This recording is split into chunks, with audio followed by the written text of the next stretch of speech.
get in their faces, confront them for their crimes in the community. So, sit there. And you do it. You do it. No different. This is often degenerates.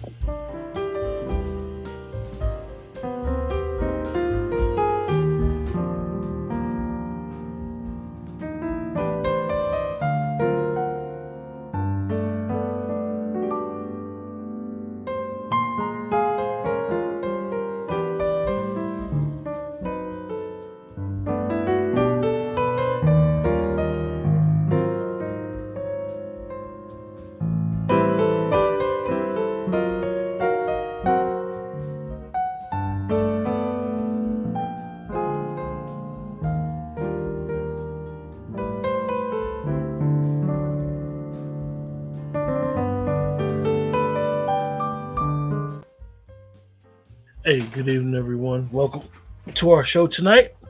And tonight we're going to talk about the Derna disaster, brought to you by former President Barack Obama. And tonight, as usual, we have Dr. Short with us. Good evening, Dr. Short. Good evening.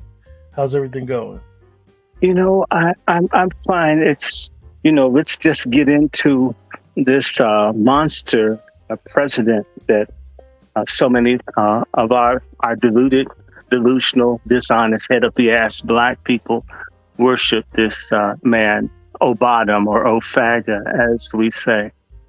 We need to know that this disaster is, by the way, it's a gift to the forces of anti-black and anti-African oppression, in part paid for by black taxpayers and blind black Democratic voters who have refused, even years after he's left office, to take a good look at the true legacy of Barack Obama, a man who doesn't have a real birth certificate or a real history or any track record of doing anything for black people. And we sort of worship him the same way a bottom bitch loves a pimp that beats her and forces her to have high-risk sex to make money for himself. We're about the same. So now, you've got that music on. You go keep it on? No, I'm gonna turn it off. So, Dr. Short, so we could give everybody some background. We're coming up on almost 12 years that Gaddafi was slaughtered, killed by the United States forces. We're not going to even say UN forces, the United States forces. And explain to us the landscape prior to Gaddafi's demise of Libya. Okay. Well, very simply, Gaddafi came to power in a coup. If I'm correct, if I have the exact year, it would have been 1969. So if he came in 69, at 31 and then 11, right, he was in power close to 42, 43 years, give or take a year, but it's about 42 years. And Gaddafi, certainly controversial, did a lot of things that would be, actually, people know about what Gaddafi did that was bad, and there were things and the good things Gaddafi did too, but you'll know about the negative because our media highlights what certain people do, like they do with Trump, and ignore what people like, say, Johnson or Biden, or for that matter, Obama do, depending on how people in power feel. But what I want to say about Gaddafi and Libya, a place I've been twice, is that Muammar Gaddafi, after having been pariahized, agreed to all sorts of treaties and agreements with the Western nations to end the sanctions and the isolation of Libya as a nation.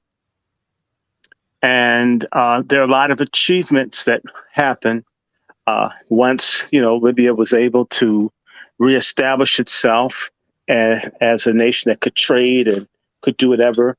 First and foremost, the people in Libya had the highest standard of living in Africa across the board. It's called a HDI, Human Development Index. Libya was at the top of Africa. It's one. Libyans earn more money than practically any group of people in Africa, and that's across the board. There was no homelessness in Libya. There was practically no illiteracy in Libya. There was no joblessness in Libya. There was no hunger in Libya. Every Libyan had a guaranteed a way to make money. Not only that, every person that got married, the state invested in that family. So if you were to get married 14 years ago in Libya, they would give you something like the equivalent of like $100,000 to buy a house.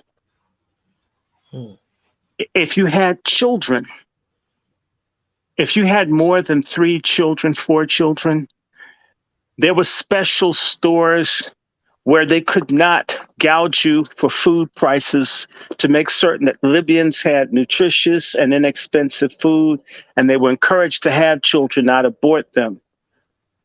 Healthcare was free. When I went into the hospitals in Tripoli, there was no billing or collection. You sign in and they see you. Healthcare was free and the healthcare was good. And if the Libyans couldn't provide the healthcare for you in Libya, they would pay for you and your family to go anywhere in the world to see the specialist of your choice. Every Libyan was given something like $30,000 to purchase the vehicle of their choice. Any Libyan that wanted to farm because they wanted to encourage the people in the nation to become self-sufficient in food would get land and equipment and the capacity and the help to set up a farm with either grants or interest-free loans that didn't have to be repaid if they were making sufficient progress. Again, I repeat, healthcare is free. Education on the collegiate level in Libya per year when you're in college was less than $25, and that's for your books. Your education was free.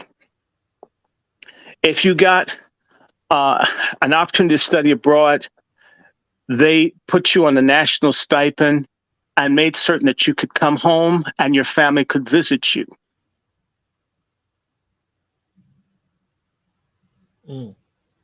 Are you understanding me? If you wanted to learn a skill, if you couldn't learn it in Libya, they would pay for you to go abroad to learn the skill and help you set up a business when you got back.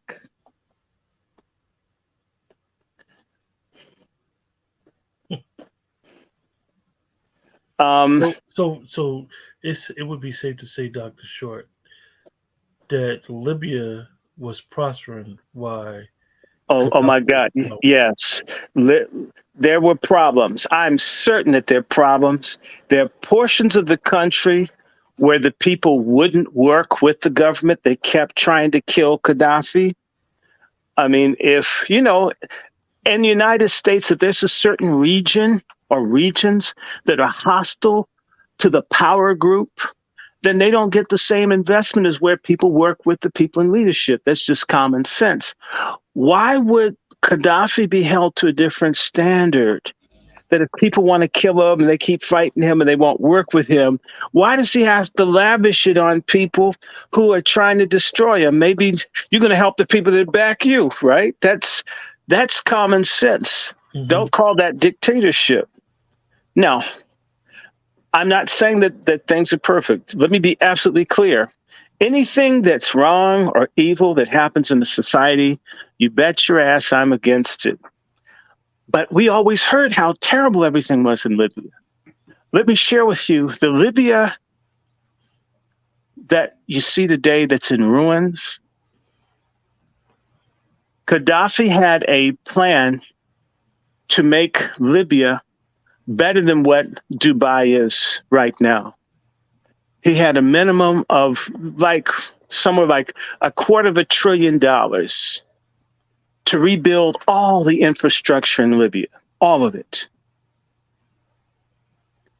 There are going to be high-speed trains, new housing. No one would not have a new home. There would be jobs upon opportunities, right? For new industries, for all. He literally put the money aside. And people say, oh, what's interesting, Gaddafi was killed October 20th, 2012 in his hometown of Sirte. If you've noticed, that was 11 years ago. You haven't heard about the billions and billions of dollars that the Gaddafi family had in banks in other countries. That's what you haven't heard, because they didn't have it. You were told that they stole all that. But if they did, why don't they have it now? So, which meant that maybe they did enrich themselves some. Maybe they live better. But always a ruling class always lives better than ordinary people. But usually the people who are rich and live better than the ordinary people don't share. They don't guarantee. In fact, Libyans didn't even have to work if they didn't want to. How about that? You didn't even have to work. If you didn't want to work, if there was you did what you felt like doing, as long as you weren't trying to take the government down. Are you understanding me? Yes. So, God, what the people there, I know they're folk to hate, and Libya is a tribal society. All the Arab societies are clan and tribal based, and certain folks just hate each other, just can't get along, whatever. But $250 billion that was a start. Not to mention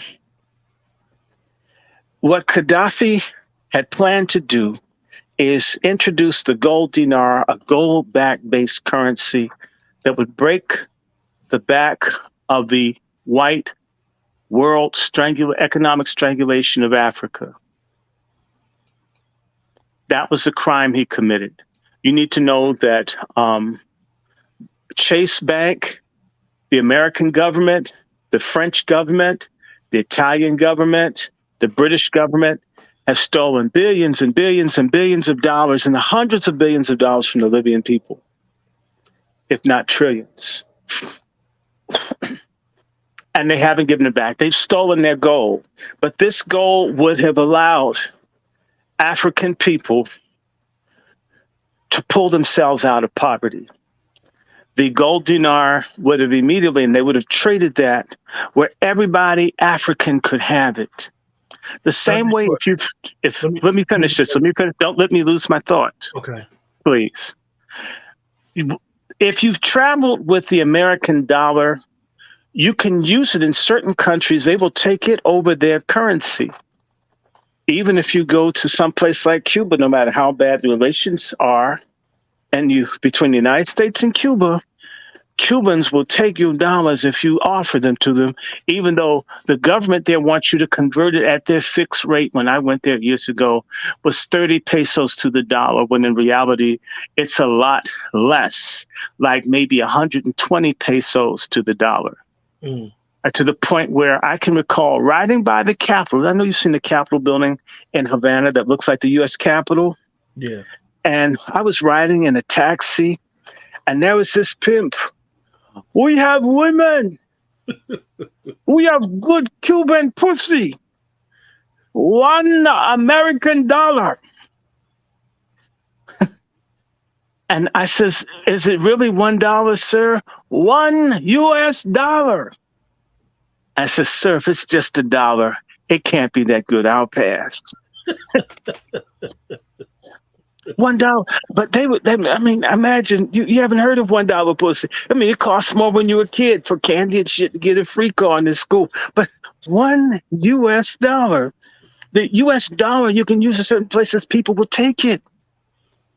In a lot of places, over their own money. So imagine in Africa where they have these different currencies. And if you know anything about Africans, and yes, I want to say this to all my African listeners, and y'all know it's true, it's all fucked up. African countries have harsher immigration policies and visa policies and trade policies and currency policies than the racist white nations have against them, they have against one another. So it can be, you know how Africa isn't, the nations of Africa, sub-Saharan Africa, and North they were cut up by white folks who had this specific interest, which means that, like in Niger, the country that the French want to attack because they're telling the French to get the hell out, that the population of Niger could be 65% Hausa. And the border between Niger and Nigeria, northern Nigeria, Niger literally covers the whole northern border of Nigeria.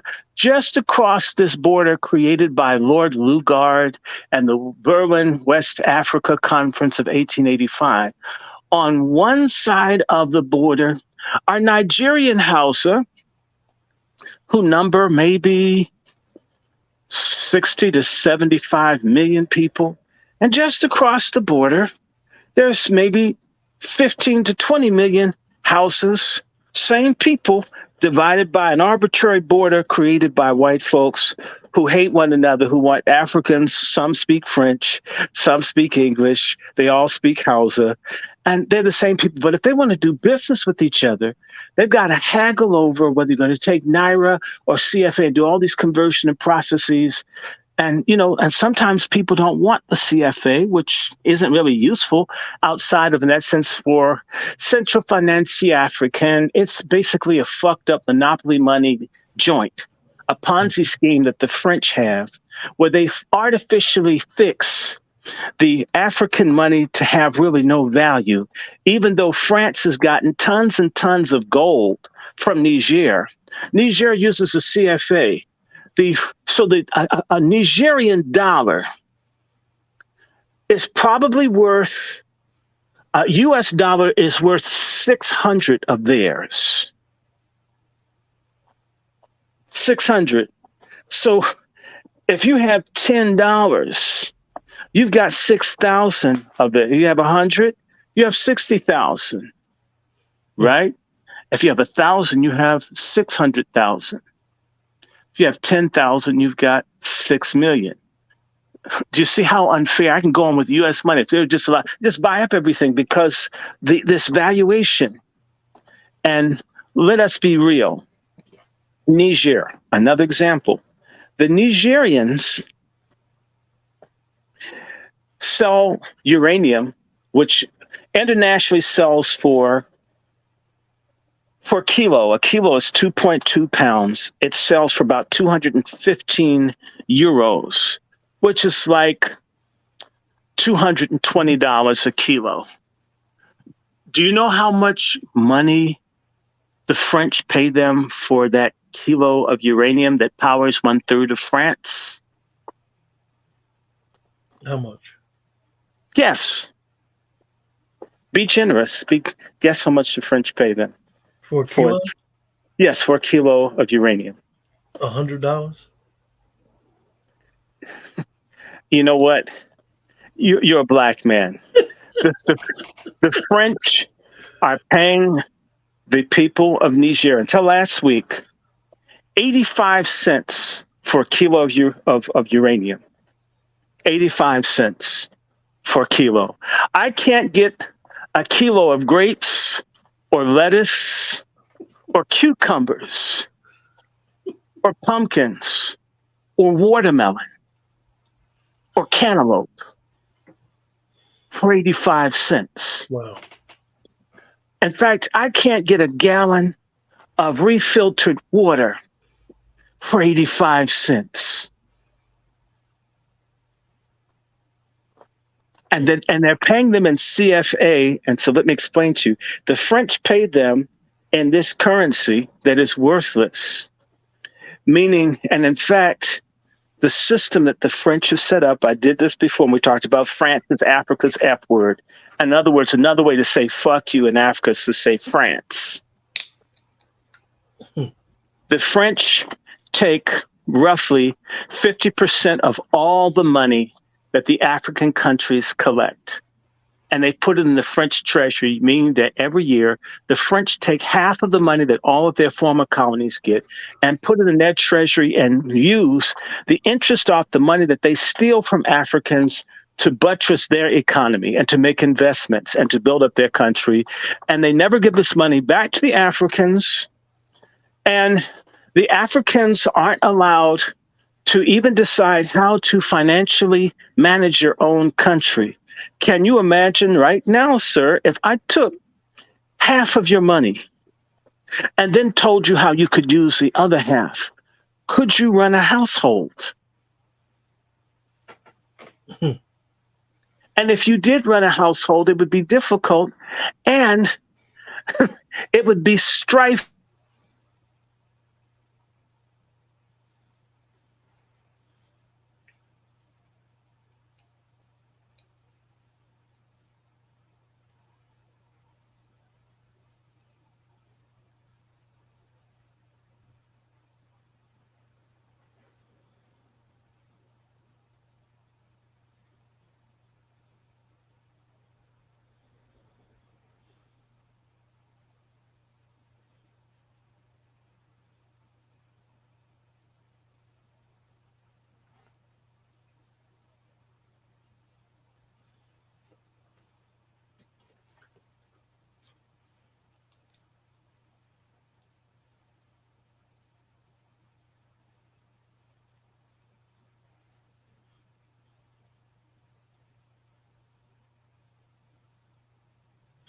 Hold on, you guys. Dr. Short drops. He'll be back shortly.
Yeah.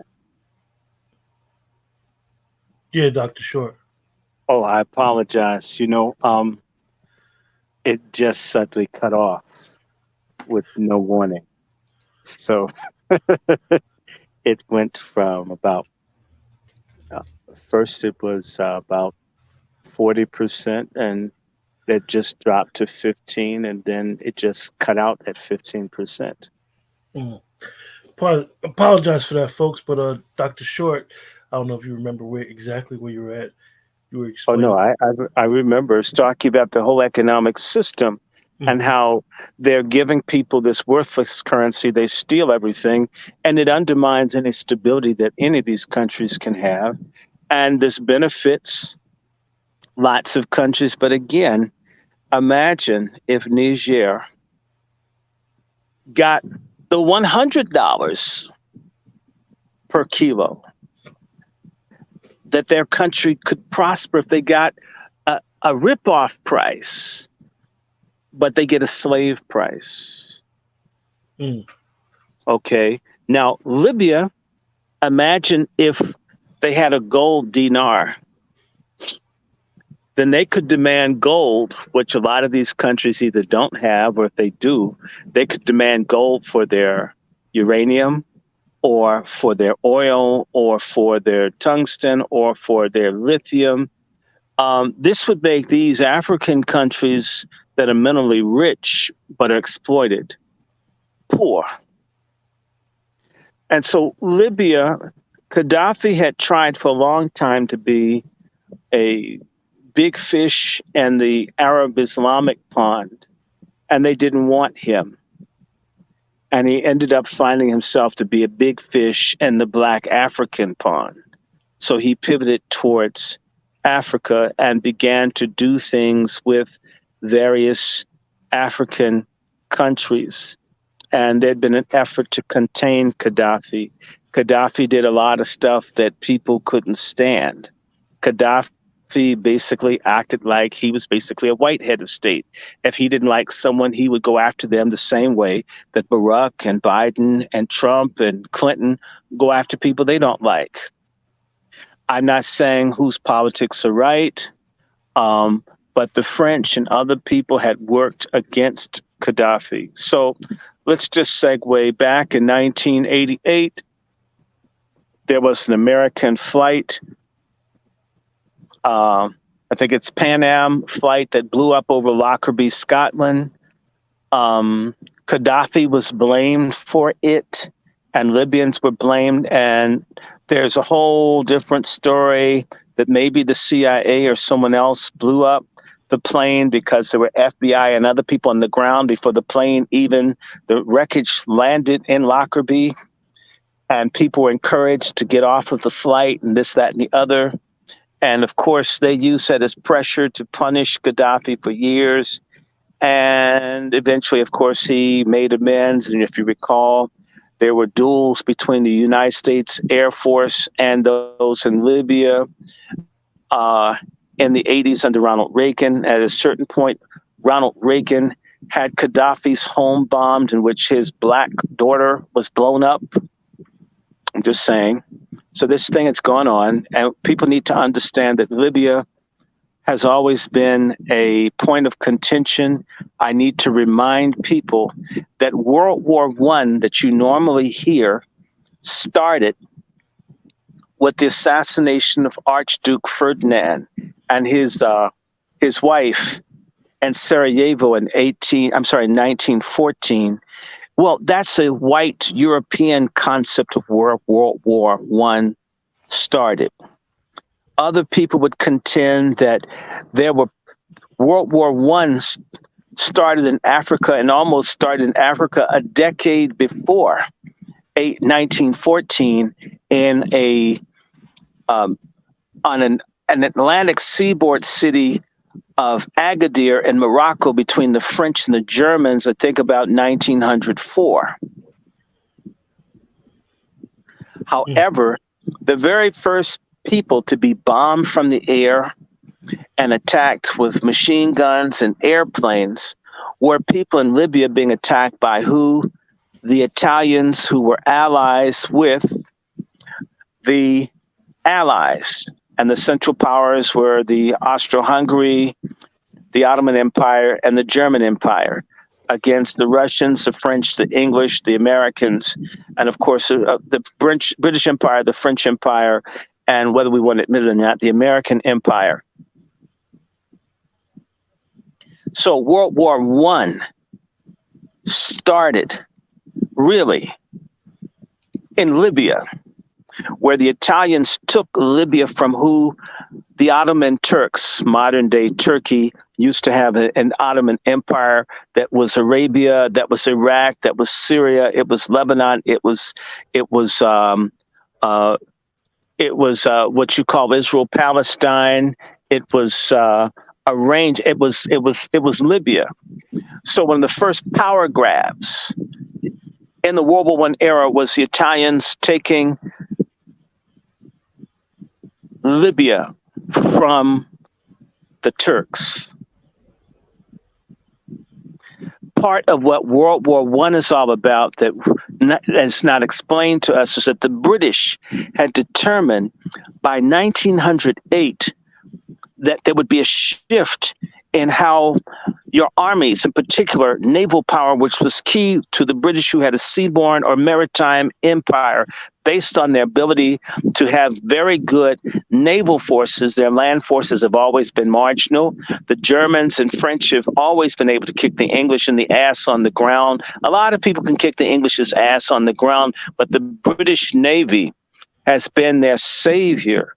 They got their asses handed to them by the American revolutionaries. They got their asses handed by the American soldiers in the War of 1812. They got their asses handed to them initially by Napoleon. They needed everybody else's army to take on Napoleon in France, but they could beat people's asses on the seas. So that's Horatio Nelson and the victory of Trafalgar. Typically, and every now and then the English would lose navally, but typically they would win. This American independence, the American independence was won because the French Navy blocked and stopped the British from being able to escape from Yorktown. Let me see, I can't remember. Rochambeau, Admiral Rochambeau, a racist French admiral who mass murdered Black people in Haiti later. That is how you got American independence, was because in this one instance, the British Navy wasn't able to prevail over the French naval forces. And that's how the British lost at Yorktown to George Washington. You wouldn't have an America if the British Navy had been able to prevail. Winston Churchill, a racist, bisexual monster, who is head of the Admiralty, or the British Navy, for folks who don't understand what I'm saying. They recognized that ships would no longer be powered by coal. It used to be that there were coaling ports, places where ships, once steam engines came about during the Industrial Revolution and the 1800s in particular, after the 1830s and 40s and 50s, where steam-powered vessels overtook wind-powered vessels. There was another change in technology where diesel or petroleum-powered ships would become the future of naval warfare and naval power. And this oil that they knew was there was in Northeast Africa, that was in control of the Turks. And they renamed this Northeastern Africa the Middle East. As for this, forgive me, dumb fuck African asked me about some Middle East. It's no such thing. It's a figment of a white supremacist imagination. That's Northeast Africa. Look at the people in Yemen. Look at the people in Arabia. Look at the people all out throughout look at the people in Bahrain. Do they look like Chinese or Cambodians or Japanese or Koreans or Thai or Indonesian or Burmese or Nepali or Sinhalese in Sri Lanka or Pakistanis? Or do they look like people in Somalia, Sudan, Egypt, Somalia, Ethiopia? Who are they most like? What food do they eat? Whose culture are they most like? Think about it. What's the difference between Sudan and Saudi Arabia? It's the Red Sea. The Hebrews, supposedly, if it actually happened, they walked from Egypt to Palestine. It was just a couple of days' walk. It's the same damn place. Only stupid, white-minded, or racist-minded people make this Middle East separate from Africa because it's part of the whole mindset of making all civilization white. Back to my point, the English wanted that oil. Like most things, the white powers never had the necessary resources to be world powers. So they have to go to someplace where they're black, brown, or yellow people and take their shit by hook or crook. They recognized that oil would be key to powering navies and, of course, coaling ports, which is why the United States took over the Philippines, stole it from Spain, stole Puerto Rico from Spain, took Cuba from Spain, took a range of things from Spain in order to have places for their ships, their naval vessels to get coal so they could be powered to do their gunboat diplomacy. Because the way that people expanded their powers of empires in the past, going all the way back to 1615, at the beginning of white expansion into Africa, the Portuguese attacked Ceuta, a city in northeastern Morocco. They bombed them with their ships. Now they do it with the Air Force, but for the longest time, you took in your Navy and you bombed people. You could blow their asses up with your cannons and things. If you had better weaponry than other people, you sell your Navy in and you blow people's shit up. And when was the last time that happened? I'm glad you asked. And during my lifetime, the United States Navy has gone to a country and bombed the shit out of them with our Navy. Where? Well, I'm glad you asked, listeners. In 1983-84, after the Islamic radical terrorists blew up the United States base in Beirut, Lebanon, the United States Navy went in and bombed the shit out of the Lebanese, maybe killing 10, 20,000 people. The Navy just went in and bombed the shit out of people. You didn't hear about it. That has been a tool so that's, think about it, 1415 to 1915 is 500 years. And then if you put that almost to 85, round out, make it 85, that's almost 570 years. They've bombed people's asses from ships. The only difference is, well, there's some differences. They've gone from wooden, wind-driven ships with sails to steam-driven ships made of wood with no sails, to iron-hulled ships that are steam-driven, powered by coal, to total steel-made ships powered by coal, to steel-made ships powered by diesel and petroleum. And now sometimes the ships are powered by nuclear power. But they still do the same thing. They project power into faraway places where you attack people.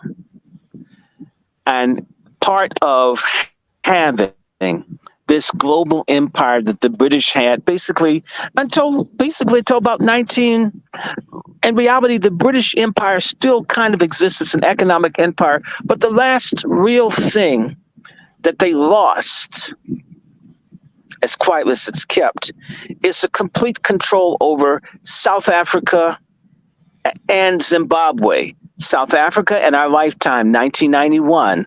Zimbabwe, basically 1980, 81. In our lifetime, these empires have shrunk. But their key was, we could blow you up, we could bomb you, we could send in armies. And I'm coming back to Libya. I just want to make a point that where the British used their ships, America has used its air power to bomb people. You bomb people in Iraq. You bomb people in Afghanistan. You bomb people in Syria. You bomb people in Somalia. You bomb people in Yemen. You bomb people in Libya, right? You bomb people in Vietnam, in Laos, in Cambodia. Are you hearing me? And North Korea. That's how you do stuff. You bomb people. You bomb people in Grenada. You bomb people in Panama. No, and you bomb them in Libya. And you bomb them in Pakistan and Afghanistan. And you bomb them in Lebanon. This is part of what's going on. Now, I'm saying all that to say that this petroleum becomes part of how you change the definition of what used to be Africa, and you make it this Middle East, and you proclaim it Asia. And part of that is also claiming all of North Africa as basically, in particular Egypt, as Asia too. Anywhere there's any ancient civilization, you make it Asia. You make it not African. Now, all of this is going on. I hope you're following what I'm saying. I'm trying to connect these dots for you people. Libya gets its independence from the Italians in the 1950s. In fact, during World War II, Libya was central to the warfare in World War II in North Africa. If you watch the old movies, you've always got this movie called Tobruk. Tobruk is a city in eastern Libya, not far from Benghazi and not far from Derna. Made it where the Australians, New Zealanders, and other British Commonwealth soldiers fought off Herman Rommel, the Desert Fox of the German Africa Corps, and hostages. And the big hits that happened in Africa during World War II were fought principally where Libya, back and forth between the Italians and Germans and the English and the British Commonwealth soldiers, and later the Americans after they invaded North Africa in 1943. And the key things is to drive the Germans out of Libya and into where? Tunisia. And from Tunisia, they went over to Sicily. Where did the Allies invade Europe from in World War II? They invaded where? Sicily, which is just 7 miles from Africa by ocean. To this very day, there are Africans who die by the thousands, but many reach, trying to get out of Africa to get into Europe, sail from Libya or Tunisia.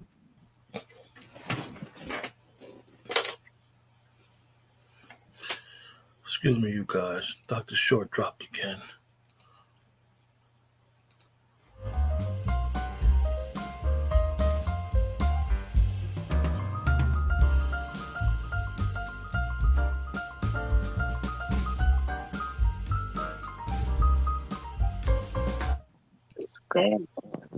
You're there, Dr. Short.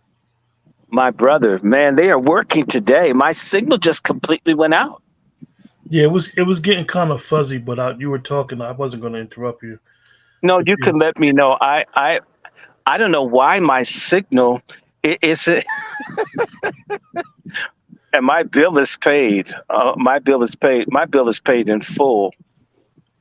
People think they think that this stuff isn't real. I'm not trying to be funny, and I'm not a genius, and we're not preaching revolution or hatred of anyone, are we? We're just talking. They really don't want you people to know.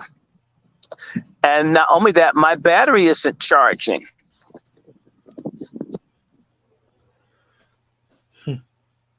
My battery isn't charging. My signal goes out. Now, what is going on? This must really be something they don't want people to know about. And I'm actually hardwired, and I don't have usually I have a bunch of stuff going on. I literally don't have nothing going on. All my internet stuff is off except my computer. And sometimes I know in the chat we may not understand, like Dr. Short and others have always explained, how they will mess with your signal when you talk about certain subjects. It's real. That algorithm is real, and it will trigger. When you start talking about certain things, it will trigger certain things to mute you. So we need to always be mindful of these platforms. My signal is almost completely off. It wasn't doing this until we started having this conversation. I've been having conversations for hours. First, my battery. You know that they can do that to your phone.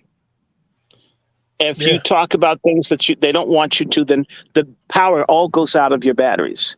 That's how they can zero out the power in your phone. They can ghost it. They can take all the numbers out of your phone. They can get rid of all your contacts. And I think most of us, even when we do, for anybody that ever did a network reset on their phone or a master reset on your phone, they can do that from the phone company or from literally the field I work in, you guys, is like a logistic field, and we work on power lines and fiber optics.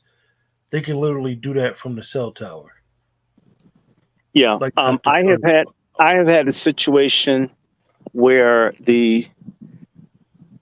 our carrier, which is it should be called X-Shitty. Someone has gone in and changed our password multiple times, where we couldn't get into our own thing. I didn't change it. My mother doesn't know how. The people in the company themselves don't bother it. Someone changed it multiple times and locked us out of the internet.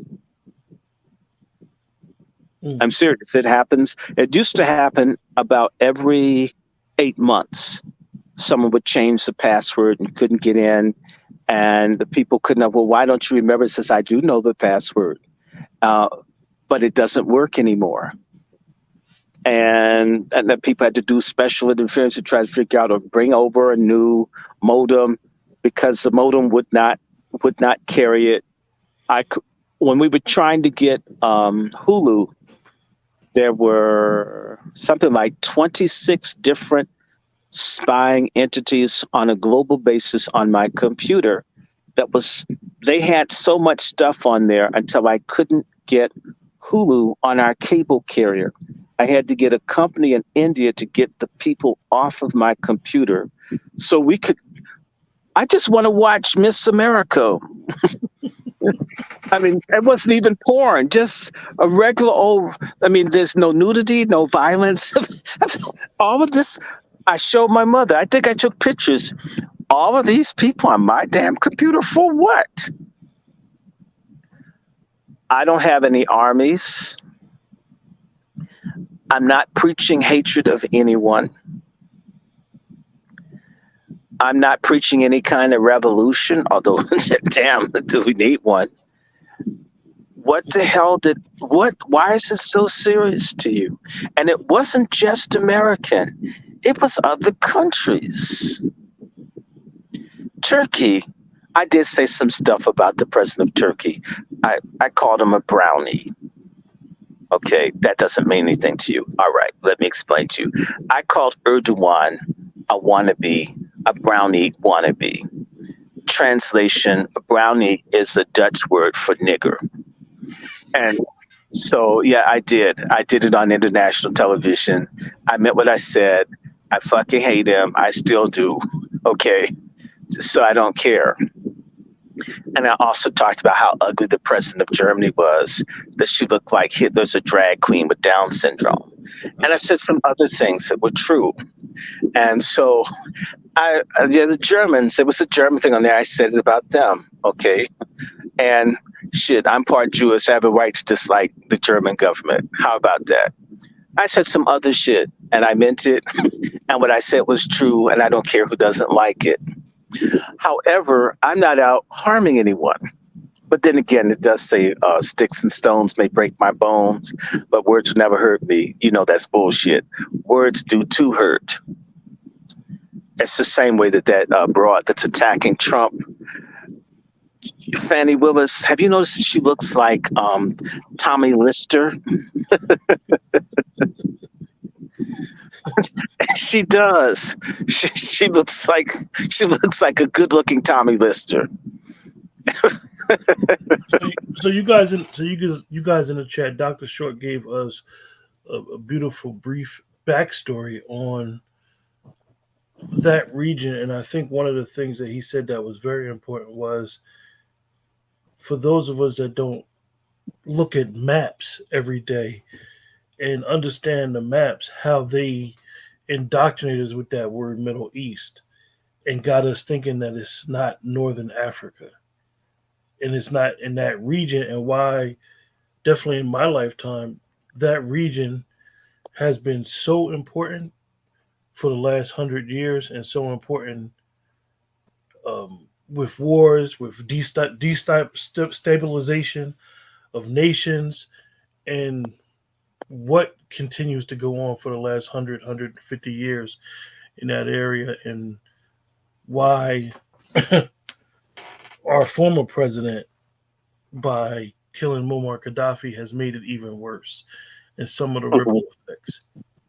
Okay, and I was going somewhere with it, and I'm almost done, because I'm coming back to this invasion. I just want to put us at exactly 60 years to the attack on Libya. And I'm going to go back to 1951. And I just emphasize that Libya belonged to the Italians. The Italians were driven out of Libya by the United States Army under General George Patton, and the British under Sir Bernard Montgomery of the English Army. They drove him out. So when World War II ended, Libya was more or less under UN control or something. And Libya got its independence in about 1951, if I'm correct. 1951 is a very interesting year, because 1951, of course, is just about, in reality, just a little under 5 years after the British let go of India in 1957. It's a range of things began to happen in the late 40s and early 1950s. One of the things that happened is that at the end of World War II, the white countries, with the exception of the United States, were exhausted and broke by World War II. The Russians lost anywhere from 28 to 45 million people. That's like killing everybody in the state of California and Oregon. Just off all of them, and imagine what that would mean to America right now. That's what Russia lost, with the population that would be about 30 to 40 million people fewer than what the United States has right now. Russia's destroyed. The Germans lost 9 million people. Yugoslavia lost close to 2 million people.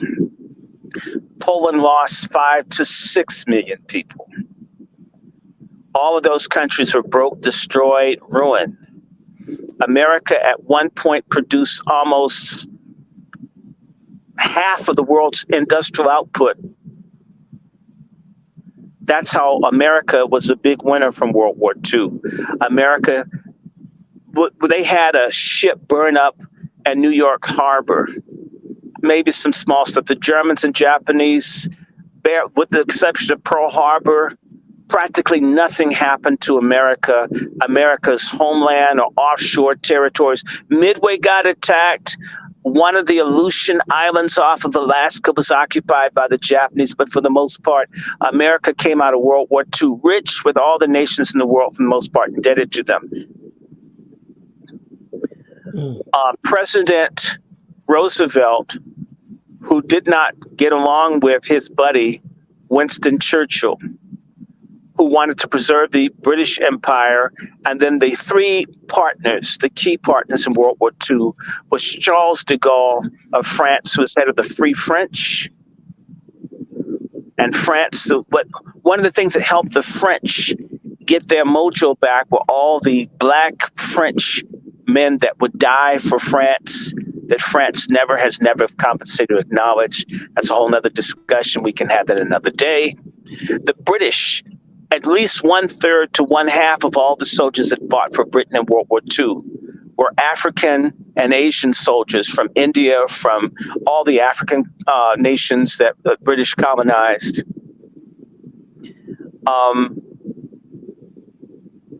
Following World War II, all the countries of Europe and America,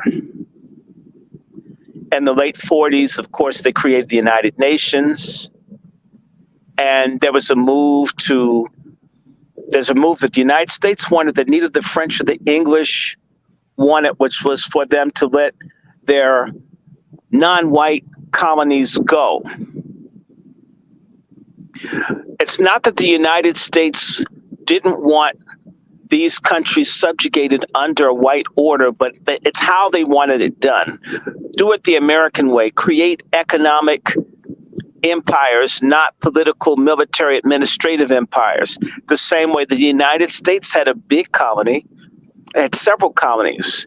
It had Liberia in Africa. It has Puerto Rico. It has Guam.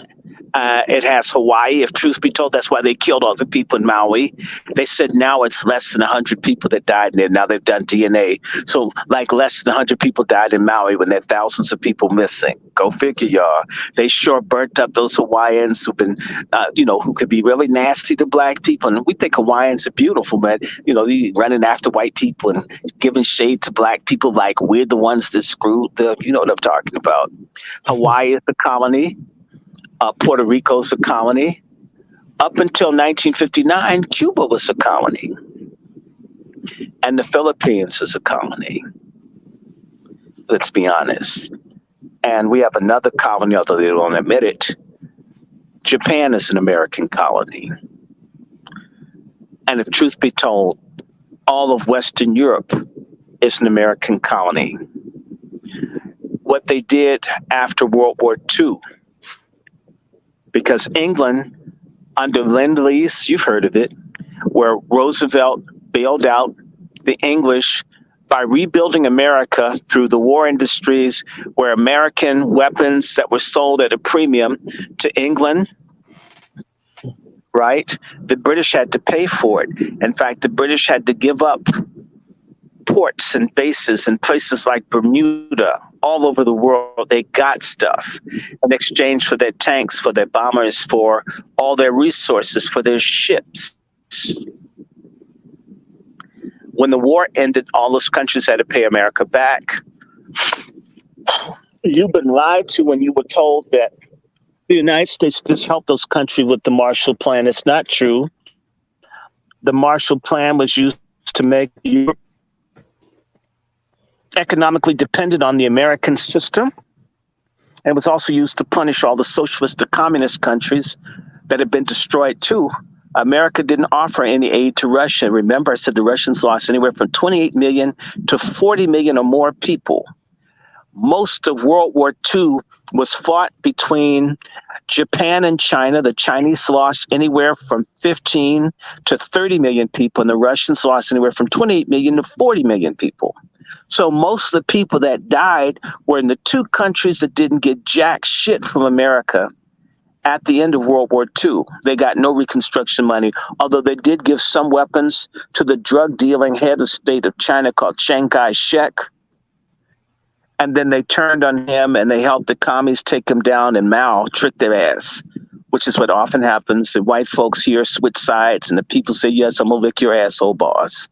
And then they get power and they say, psych, fuck you, racist motherfucker. I do what I want, right? Then they become an enemy. How dare you stand up to us? How dare you want equity?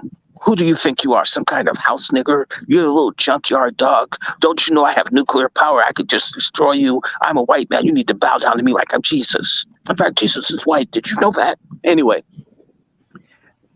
so the Chinese, right. And they create this petrodollar, friends. Remember, I told you in 1908, the British recognized through their British intelligence, MI6 and all of them, that oil would become the source of wealth and power globally. Let me just explain to you, because most people don't get this. And Libya, by the way, is an oil-producing nation. Are you working with me? So let's understand this. Everybody who's taken any medication today, any medication, petroleum is used in most of your pharmaceuticals, extracts from the oil taken out of the ground, in case you didn't know that. If you washed your ass today or shampooed your hair today, things come from petroleum extracts. If you used anything plastic today, plastics come from petroleum. If you drove on asphalt today, any paved road, that comes from petroleum. If you had roaches or used bug spray, or if you used off or something to repel insects, your pesticides, petroleum. Your pesticides, if you had vegetables today, petroleum-based pesticides were used to make certain that you got a decent agricultural yield. If you turned on your lights today, if you drove your car today,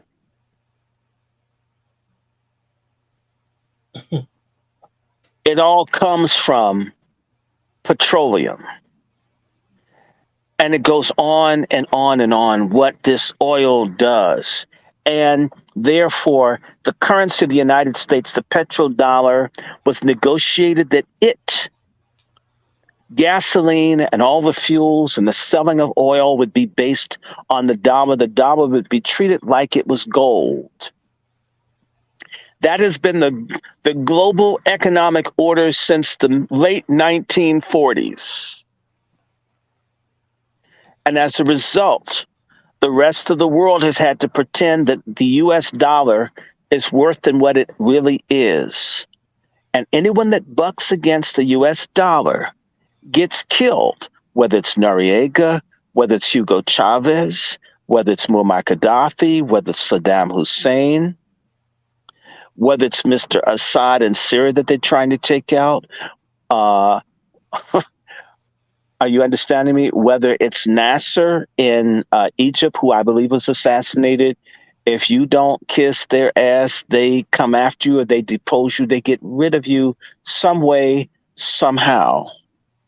Or if you are on that team but start demanding too much for your oil, like the Shah of Iran, he could have been called the shit of Iran, they got rid of his ass. They thought that the mullah was going to work with them, and he stabbed their ass back. I said, fuck you. Thank you for putting me in power. No, I'm not going to kiss your ass. Psych.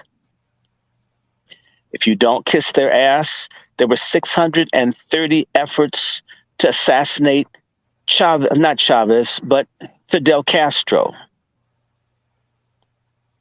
If you don't kiss their ass, out you go. If you try to have your own currency, if you try to break loose, they come and get your ass.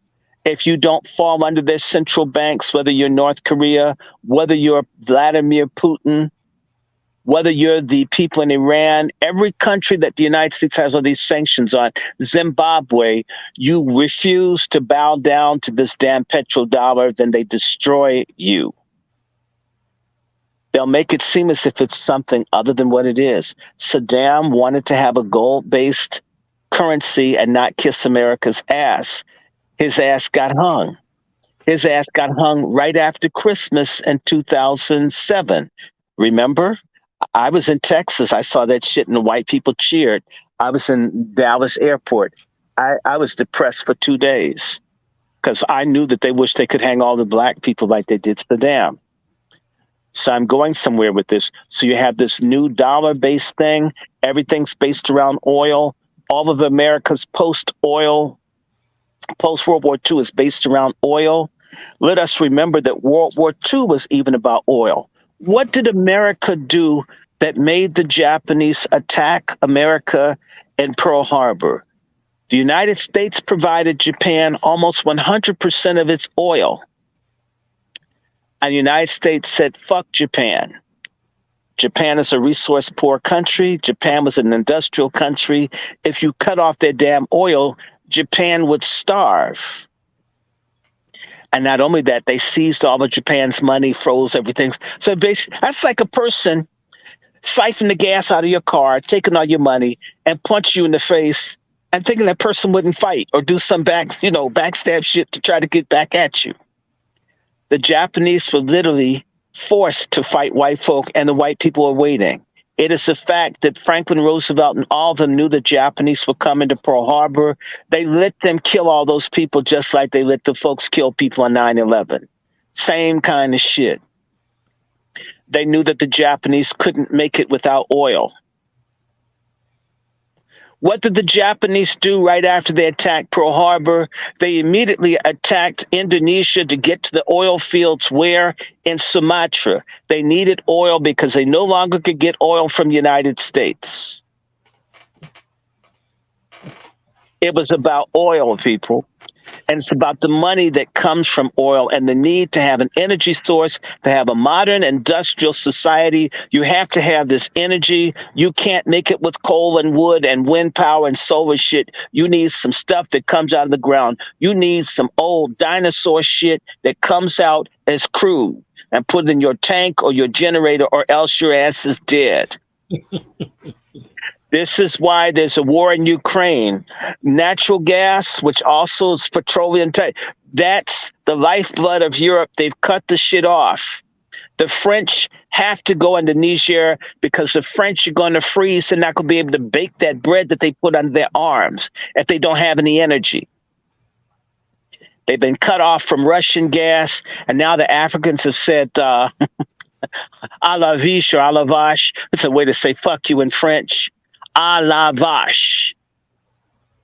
Okay, I just taught you something nasty. Please remember. À la vache. Right? Look. So, World War II, in part, was over oil and money. What did Hitler do? Where did Hitler go? The Germans had to make their own fucking gas from coal, from an American invention. So there's a way to make gas from coal. They don't want to do it. That's how the Germans were able to make it. And then, of course, they went into where? Romania, to get oil from a place called Ploesti. When the Germans were defeated at Stalingrad in 1942-43, they were trying to get into the Caucasus to get to Baku, the major Russian oil fields. It's all about oil, people. So what happens? World War II is over. Oil is priced by dollars. The oil in America was once the world's biggest oil producer, at least second largest. Russia was first. They find out about oil in Saudi Arabia in the late 1930s. Of course, they began to find oil in Iran. And with this big boom, and then everyone converts into oil and petroleum after World War II to try to compete with the Americans and other in developing countries. And people began to discover that there's all of this cheap oil in other countries. By the way, I mentioned the Japanese went into Indonesia to get the oil that the Dutch had. The Dutch had enslaved the black and Malay people in Indonesia, fucked them over. Yes, there are black people all over Asia. You need to do your research. Stop listening to white people and stop listening to dumb niggas. You'll learn something. And there were people sold from Indonesia, even to Africa. In South Africa, your Cape Town coloreds, your black mixed race type people in South Africa, some of them were slaves sold by the Dutch the Dutch East India Company, are Asians and black mixes sold to be slaves in Africa. We're not the only people that have been chained up. Don't let any stupid Pan-Africanist liars confuse you. These countries between 1946 and 1949, with the help of the Japanese, the Indonesians, under a gentleman by the name of Suharto, the Indonesians kicked the Dutch. It's interesting, after the Dutch got their asses beat in less than 2 weeks by the Germans, they got all sorts of gusto to go into their former colony and mass murder black and brown people in Indonesia to try to get that goddamn oil. And the Indonesians ultimately prevailed, but not after they did genocide on them. That's a source of oil that white folks lost control over. And steadily, each year after World War II ended in August of 1945, there were movements among people who had been oppressed by the Western powers, by their empires, the Dutch Empire, the Spanish Empire, the French Empire, the British Empire, the Portuguese Empire, the Spanish Empire. Even, the German Empire was destroyed at the end of World War I. These countries, these people began to want to be free after they had fought for the liberation of white people in Europe. They wanted some freedom too. You already know this, but I'm going back to the 50s. So India gets its independence in 1947, or should I say India and Pakistan. And Sri Lanka follows. And of course, Indonesia follows. The Philippines, I think, got their independence about 1947, 48. In that period of time, it follows. All these countries began to basically tell white people, fuck off. And in the 1950s, let me remind you, there's another place, in case people forgot, starting in 1945, actually before 1945, but it picked up after the Japanese surrendered, that the Viet Cong, or the Viet Minh, the Vietnamese began to work to kick the French out of Vietnam. And the people in various places began to tell the French to get out. And so there were revolts all over places like Malaysia. There was a fight from the 50s, well, actually from the 40s into the 50s to get the British out of Malaysia. So by 1950, there are movements, violent movements in places like Malaysia. Eventually in the 50s, there's a movement in Kenya. There's a movement in Eritrea. Eritrea gets conquered. It was an Italian colony. The Italians lost it. The Ethiopians seized it. And Eritrea is now its own country, though them and the Ethiopians are the same thing, but it's some African tribal shit. Let them figure it out. They never do, so let's not worry about it. But there's a fight there.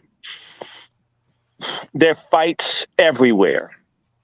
And other places in Iran, they get their leadership under Mohammad Mossadegh. They nationalize their oil, which creates a conflict between the United States, England, and Iran. They get rid of the Iranian democracy, and they put the Shah, keep him in power, and destroy the democratic movement there. It's basically a fight over the oil that comes from the southwestern corner of Iran, Abadan, one of the largest oil refineries in the world. That's a fight there. In the 50s, the Ba'ath Party takes over and gets rid of the Hashemite king. By the way, when the Middle East was created, the British had artificial kings. You had a Hashemite, this is some dynasty that was put in charge of two artificial countries called Iraq and Syria. And not just Iraq and Syria. You had Iraq, Syria, and Jordan. The Hashemite kings ruled all three or two of those countries. Syria and Iraq had been the same country, but it got divided.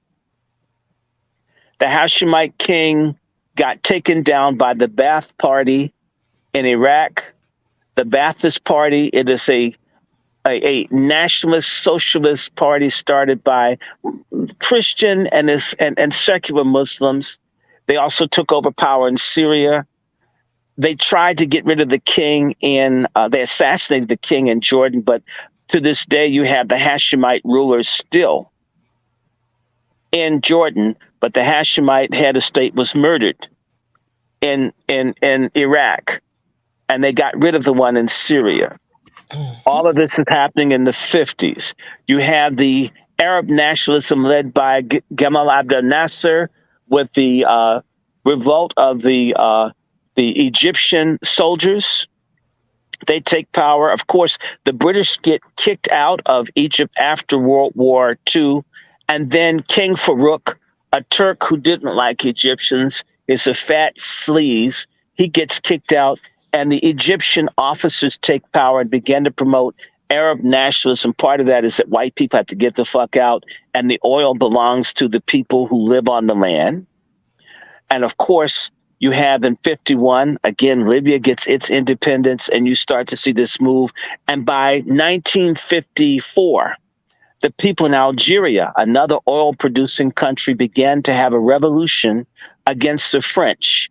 What happens in Algeria is that the French kill basically 1 out of 7 Algerians are mass murdered by the French between 1954 and 1962, which is why right now France wants to invade Niger. The Algerians are the one North African country where the people are white or Arabized have said fuck you to France, and that they've stood with the black Africans because they remember the genocide that the French have caused as well. In the early 90s, they had a thing called FIS, F-I-S. It stands for Front Islamique de Salut. The French and others caused the civil war in Algeria that claimed up to 500,000 lives. Just lots of mass murders. It was very ugly. You can go look it up. It's a fact. This is the kind of stuff going on. But in the 50s, all of these countries began to rebel. In the 50s, Guatemala and other countries, Honduras, all of these places began to try to get independence. People need to know that there was a coup in Bolivia in the 1950s where Nazis, empowered by Americans, took over and continued slavery in Honduras into the 1960s. Did you know there was slavery in Bolivia in the 1950s? Mm-hmm. Americans took in Klaus Barbie, and people who had murdered Jews and Africans were sent over to South America to create Nazi regimes like Stroessner in Paraguay. And what happened in Bolivia? America helped German SS Nazis and others kill off black people and Indian people and other people all over the world. Now, I'm moving to Libya, but I want to say the 50s, this thing kicked off. And there was this movement everywhere. And by the 60s, there were revolutions and movements to get the French and other people out of their countries.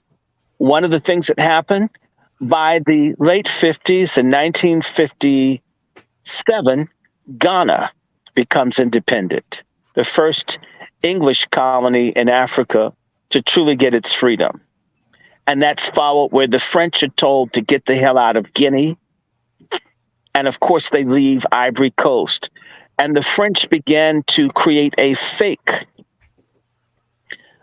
freedom where the African countries get flags and parliaments and government. But basically, the French run everything. And it's called La Communauté Française, or Francophone Afrique, right? Francophone Africa. And the English have their Commonwealth of Nations. And Libya, of course, they have the Senussi, their royal family, these Islamic type folks who kiss white ass. They got all the money. The country's desperately poor. And of course, Muammar Gaddafi, copying what happened in Egypt, they had a coup and they took power late 60s, early 70s. with the discovery of oil, Libya, begins to sell oil. What happens? One thing that happens that people need to understand that changed the power is that people recognized, not just in Iran, where they had the Shah of Iran, who was backed by the CIA and the Mossad, fucked over his own people, spent all of his money on weapons to kill his own people and to suck white ass, right? This is what happened. And help benefit the people who want to be like white. What happened is that what happened just before the 50s, we mentioned certain countries that became independent, but we left out the fact that Israel, basically a white settler colony, was made a nation by the United Nations in 1948. And they drove a lot of people off of their land, and they used their influence because they were white, got the English and the Americans and the French and other people to empower Jews who'd been abused in Europe. I'm not trying to say Jews didn't get gassed or mistreated, but to me, to take land from Arabs when you should have taken it from the white people that gassed and stolen, to me, is the more honest thing. Than to take someone else, that's like giving the illegals shit that black people are owed. I mean, make them fix shit in Mexico, fix shit in Costa Rica, fix shit in El Salvador and Guatemala. Why the fuck take it out of our asses here? But that's what happened to the Palestinians, and a lot of the Palestinians are black. And I'm not picking sides. I told y'all, I'm a black matzo ball. I'm part Jewish. I'm part Mizrahi and Sephardic. And I'm even fake Jew. I'm Ashkenazi as well. I mean, shit, I just got to be honest about this. So, but I don't support people getting screwed over. I don't want Jews screwed over. I don't want anybody fucked, especially not black people. I'm fair. I don't want white people in Ireland fucked over. I don't like it. I don't like anybody getting screwed, but I have to start with us first. Does that sound fair to you, Brother Q? So I don't want anybody to hurt anybody else. I believe love neighbor as self. But damn it, me being a believer doesn't mean you get to fuck me because I believe in Jesus. Okay, I believe in the same Jesus as Nat Turner, except I wouldn't kill kids. Anyway, moving right along. So you've got this Israel, and there are all these fights, right? And the Israelis, basically, they kicked the Arabs' ass in 1948, and they kicked the English ass and basically make the English run out of there with their tails between their legs. And they beat the Arabs' ass in 1948 and 1949. They beat everybody's ass in the 50s. Oh, and then Nasser, who took control of the Suez Canal, basically, since white people are making all this money off the Suez Canal, which was a key strategic link between England and its colonies and its ex-colonies and all, in Asia and Africa, right? All that comes through the Suez Canal, to which the Egyptians lost over 100,000 lives and got practically no money off of this major money-generating place. They didn't get anything off of it, and Egypt's desperately poor, and all this money goes to the people that used them, that ripped them off. In fact, the English and the French tricked the Egyptians to agree to this canal, then got that country indebted and used the fact that they got lied to, the debt, to say, you know what, you guys owe us money and you can't pay us back. Well, fuck it. We're going to rule your country and take everything from you because y'all fucked up, even though we lied to you. That's how white people in subprime loans. Same shit. Trust us, psych. Fuck you. Everything is yours. Everything that's yours is mine because you trusted us and we fucked you. See? And we've been doing this for 600 years. And I don't hate anybody. I'm just saying this is what they did. So the Egyptians say, shit, y'all call us poor and black and stupid and we're worthless, but you're making all this money in our neighborhood and we can't have any of it. We paid for it. You lied to us about the price. You fucked us for it. You make all the money off of it and we lose money and you get richer every year off of us and we died for this shit. Sounds like us in all of America's wars. Black folks, are you listening? So Nasser says, hey, look, I know I'm light skinned and shit, but I'm still Egyptian. I'm still kind of black. I want my shit for my people. So Nasser took the Suez Canal and says, we're going to get paid off of shit in our country from here on out. And the English and the French and these white Jews.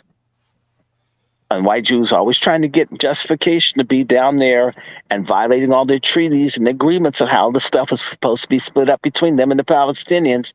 Notice how they keep building settlements and shit and taking stuff, bulldozing people's houses and shit, saying in the name of God, I got to take your fucking house and beat your ass because somebody in my family lived here 3,000 years ago, so fuck you. So what, you have a title deed? I got God. And if you don't believe in that, well, shit, I got a gun.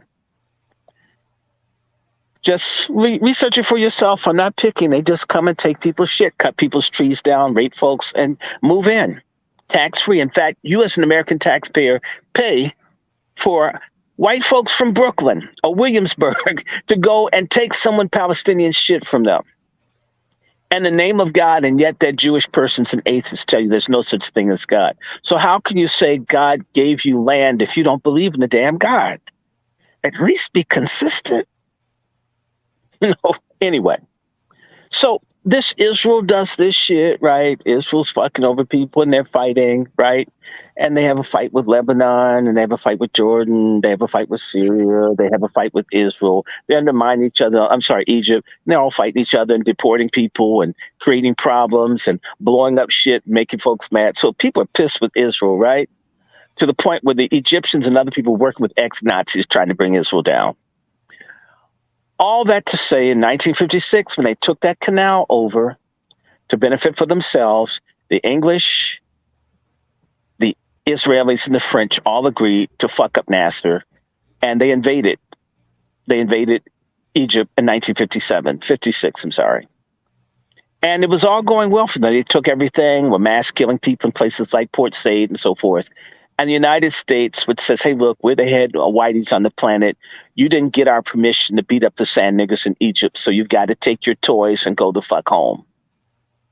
And as a result, even though the Egyptian armies were not capable of beating the British, Italians, and French, they won a diplomatic international victory, which basically signaled the end of the French and British empires, and at the same time showed Arab nations that the Israelis would almost operate as a white settler colony military base used against them in their own lands. There was already an issue that they're Jews and Islam and so forth, right? That shit's already off the charts. So you've got this Israel there, and what happens? The Israelis, of course, beat them in the 40s. They kicked their asses in like 1950, 54. They attack and they win, but they get pushed out by the Americans in 56, right? And then what happens? You have the war in 1967, right? And the Israelis completely fuck up the Egyptians, destroy the Air Force on the ground and shit. And they take all the Sinai Peninsula and they just kick the Egyptians in the ass, right? They just stomp them. And they beat up everybody else too. And they grab more shit and they take one of the holy sites in Islam, which is Al-Quds. You call it Jerusalem. Come on, all of us Bible believers we're basically McDonald's and Muslims are Burger King. We sell more burgers than you, so our God has to be greater, right? Yeah, that's the truth, I think. My God's right, their God is wrong. Anyway, keep moving. So you've got this anger in the Middle East against Israel.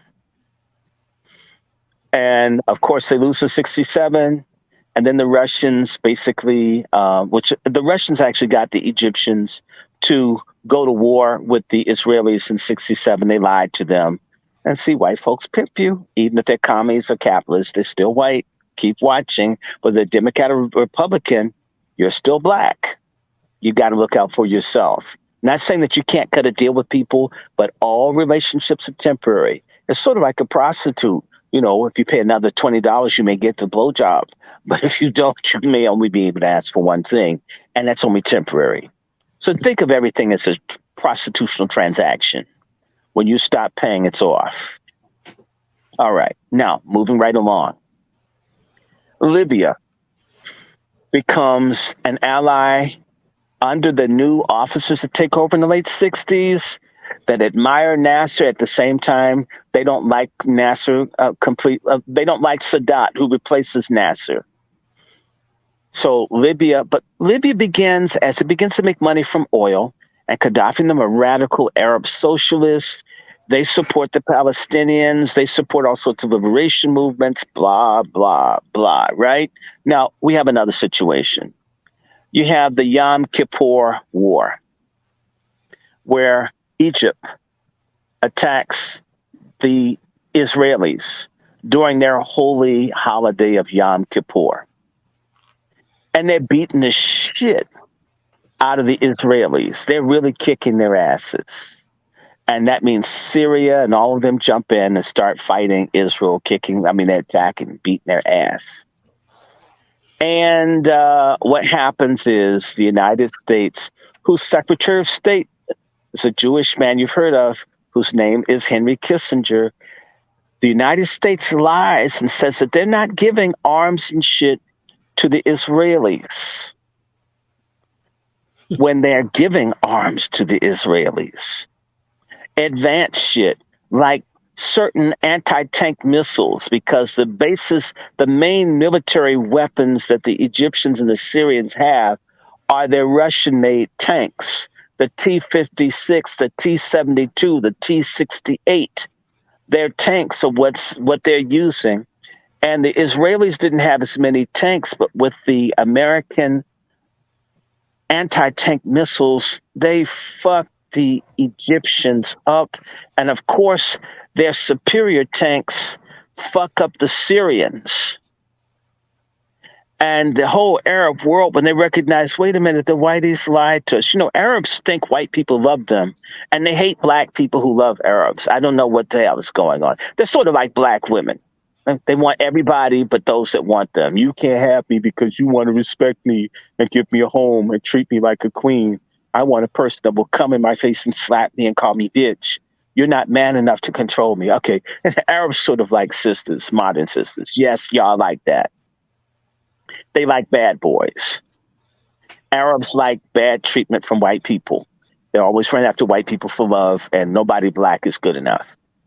And of course, I'm sorry, I'm going to say this. All y'all Muslims, yes, y'all run after the camel jockeys, and y'all hate your black Christian brothers and sisters. We not good enough. Well, I came up with y'all. Y'all food isn't good, and y'all dance too much. Anyway, moving right along. So the whole Arab world is mad as shit. The way that America lied to them, that they picked sides, they weren't fair. And so what do you get?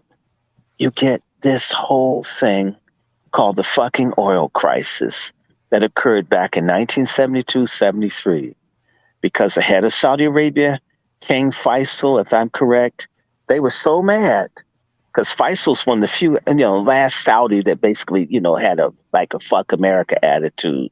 Although this Salman right now doesn't like Biden, which is kind of cool.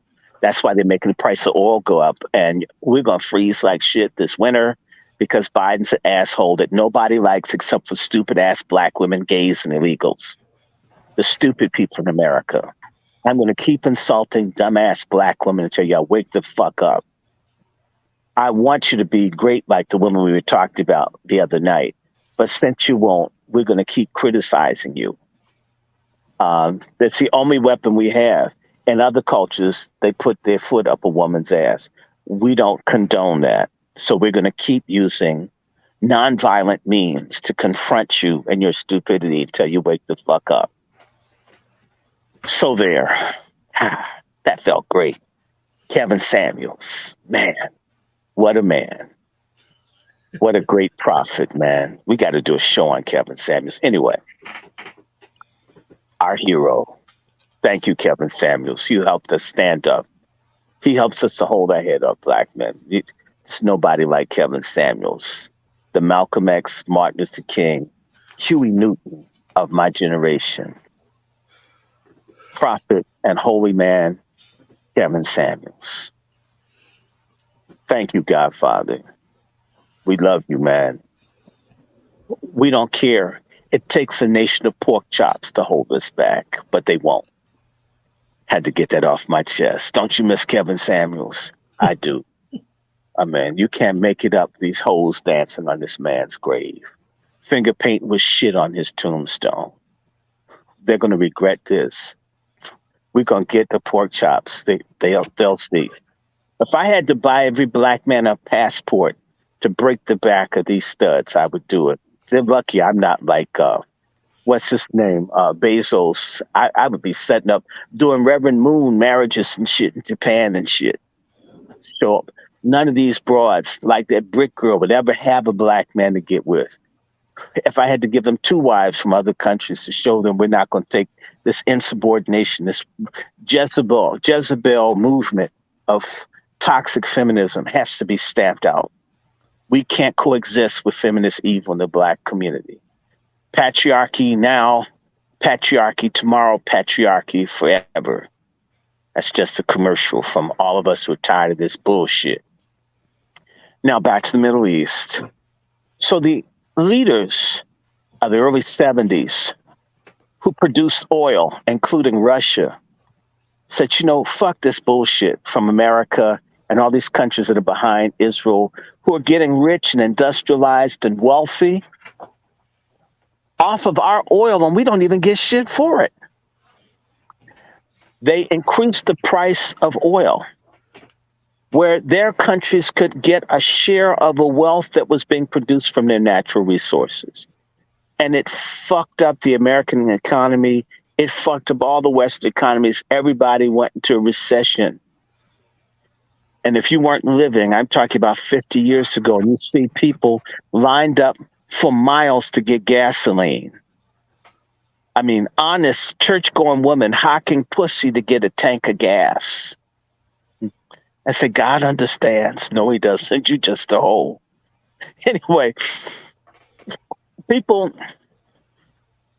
were freezing. All these countries began to get rich. And so Saudi Arabia, the standard of living shot to the ceiling for certain countries. For Iran, these countries never saw that much money. Venezuela, everywhere. Indonesia, all these countries had all this money.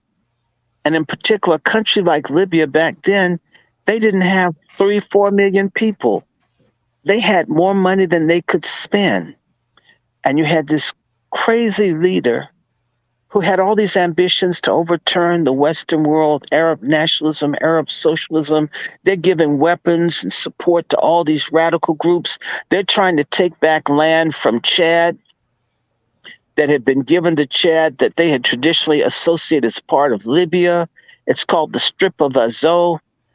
It's in the northern corner of Chad. Chad is a country in the heart of Africa. And so the French are fighting Gaddafi. Everybody's mad at Gaddafi. Gaddafi's trying to knock down various countries, trying to get people to follow him. He's supporting anybody. Radical socialist groups all over the world, the Palestinians, assassinations. He's a rebel. And eventually the Arab countries don't like him, because he's against the monarchy. Remember, he got rid of the Senussis. The Senussis are a monarchy. There's a struggle to this day throughout what you call the Middle East and the Islamic world between the royal heads of state and those people who are secular Islamic leaders. For example, Iran is an Islamic theocracy that got rid of their Shah, their king. Turkey got rid of their king in the 1900s under the Young Turks that basically kicked their king out. And of course, in the early 1920s, late 19-teens, Mustafa Kemal, who by the way died from syphilis, was the head of state. He was a Turkish nationalist who was a socialist. So you had a secular leadership that replaced the royal one. You have to understand that until about 1922, 23, 24, one of those 3 years, the Islamic world had a person called the Caliph. He was basically the equivalent in Islam to the Pope. Most people didn't know that Islam had something like a pope. He was basically seen as the ruler of the Islamic community worldwide. The Turks got rid of him. But throughout the Islamic world, you had kings. So I mentioned to you earlier, they bumped off the king of Iraq and they put in a secular Islamic government. They got rid of the ruler in Syria and put in a secular Islamic government. They could not take out the Hashemite king of Jordan. Of course, I met the king of Jordan, whose son is now the king. It's King Abdullah now, whose mother was Queen Noor, who is an American. Very nice lady. I knew her. She's still alive. And I'm forgetting the king's name, who was married, but King Abdullah's dad. And you have a royal king who runs Morocco, and it's very repressive in Morocco. Remember, they got rid of the King Farouk in Egypt in 1952. You've got the Sauds that rule Saudi Arabia, the House of Saud. They've been ruling all of Saudi Arabia since about 1932. You've got kings of the United Arab Emirates. You've got a king of Kuwait, kings of Oman. Are y'all following me? You had these kings. You even had a king in Ethiopia that they got rid of in 1974. You had all these kings. Now, Ethiopia has a huge Islamic population, but it's tended to be dominated by its either secular or its Christian rulers. Are y'all following me? They had like the English ruled Sudan. They've been under Islamic or Islamic socialist leadership or military. That's throughout much of the Islamic world. In Indonesia, the world's most popular Islamic country, they got rid of their Islamic rulers by the Dutch, and they, of course, had nationalist socialist leadership under Suharto. Pakistan has gone back and forth between military and secular socialist type leaning governments. Kashmir, which is being fought between Pakistan and India through proxies, has a royal leader who doesn't have real power. This is throughout the Muslim world, struggles between secular nationalist Islamic power movements and royal families. In fact, there's a fight now in Yemen where millions of people who are black people who live on the Saudi Arabian Peninsula in Yemen are being starved to death in a struggle between the Houthis and the royal house of Saudi Arabia. And of course, you've got the Omanis, who are royals, the people in the United Arab Emirates, which are royals, against a Islamic theocratic movement backed by the Islamic Republic of Iran. So you've got a choice between Islamic republics and and you've got monarchical powers. Lebanon being the freak country in the region, which was set up as a confessional state. What it means is power is delegated to different minority groups based on their religious beliefs. Lebanon was set up to be a predominantly Christian society with a Muslim minority, but because the Muslims have had babies and the Christian Maronite or Catholic or Orthodox Christian Lebanese have found it easier to fuck over people in Africa and Latin America and make their money, they've left. And they've been outnumbered by the Sunni and Shia Lebanese. So you have a semi-secular confessional system in Lebanon, being the freak society outside of Israel, now becoming a basically a religious Jewish state, say they. All of that to say, now, having mentioned that there's this tension between the royals and the secular Arab nationalists, Gaddafi was hated by all of them. And I want to just give an example. There's a war going on right now. Again, I said to you, in Yemen. Is this the first war over Yemen? No, there have been several. Let me go back almost 90 years, just short. 87 years ago, Saudi Arabia took several provinces of Yemen and it became part of Saudi Arabia. That's almost 90 years ago. These are disputed provinces between Yemen and Saudi Arabia. That's a war then. There's another war in the 1960s where there's a face-off between the Saudis and the socialist nationalist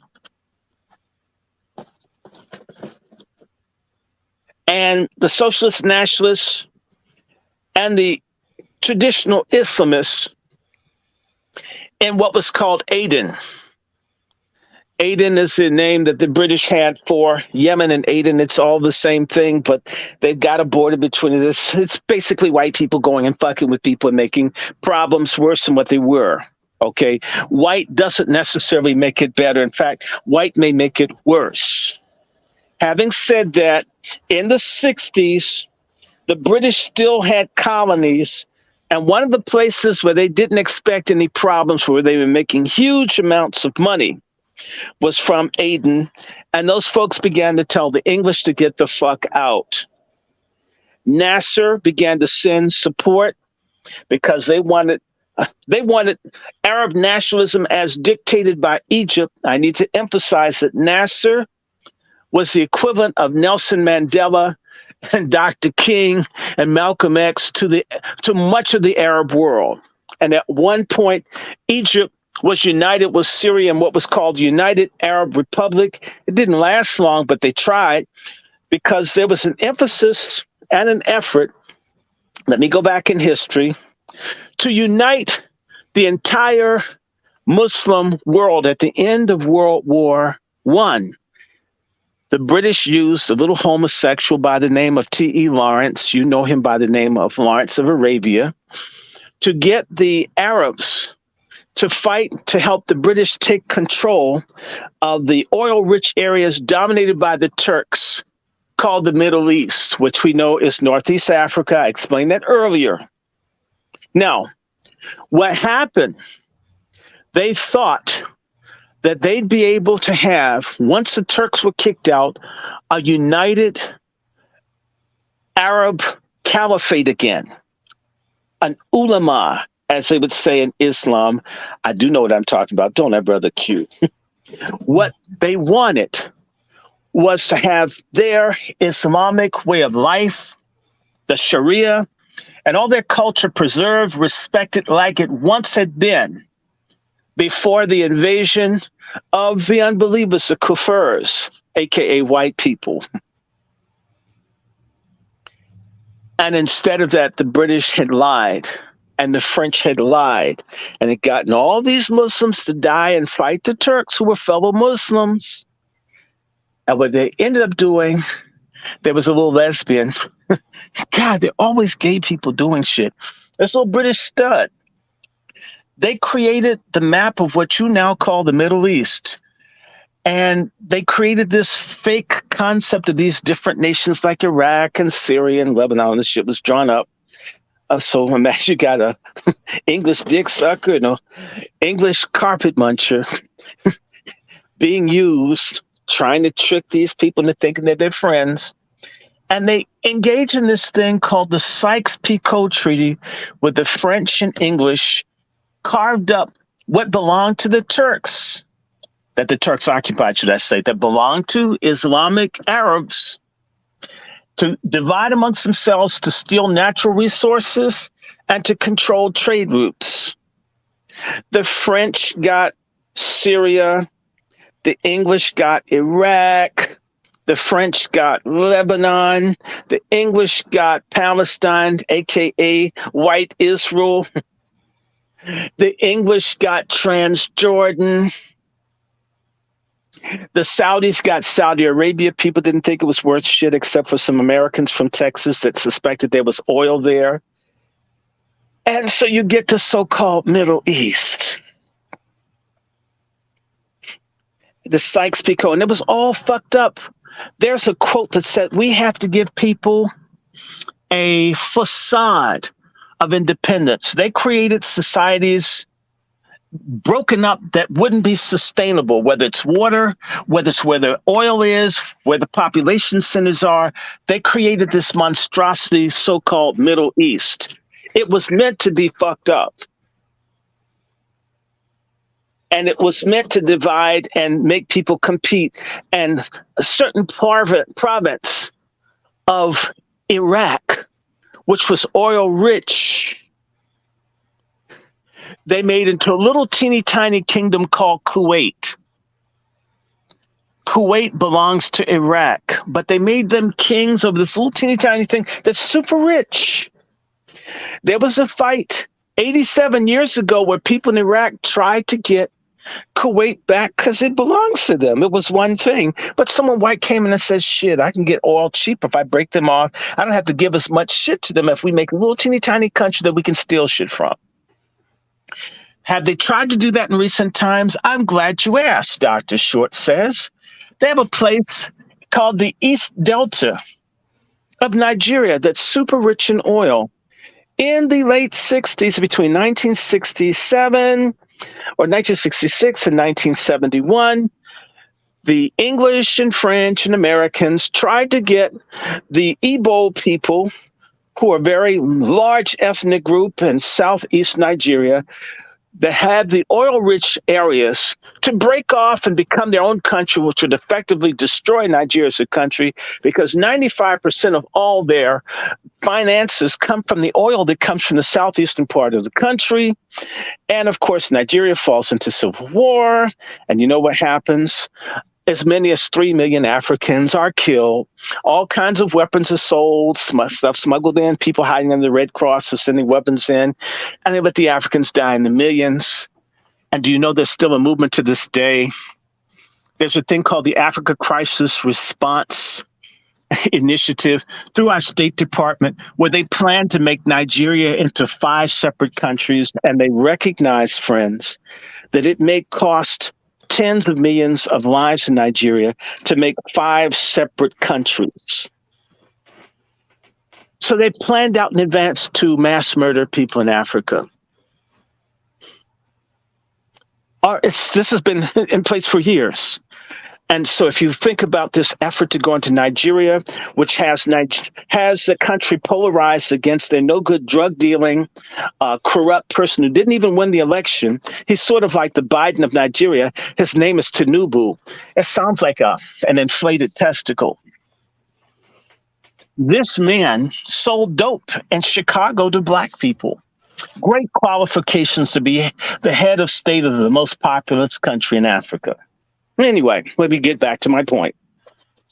So you've got these monarchical struggles between people in the Middle East to the Muslim that want a return of the caliphate where all Muslims are organized into what's called Dar al-Islam, the place of peace, where the rules of Allah and the teachings of the Prophet and Sharia, and there's Islamic unity, and an Islamic Renaissance can come back, because at one point in history, the smartest, richest, sharpest people on the planet were Muslim.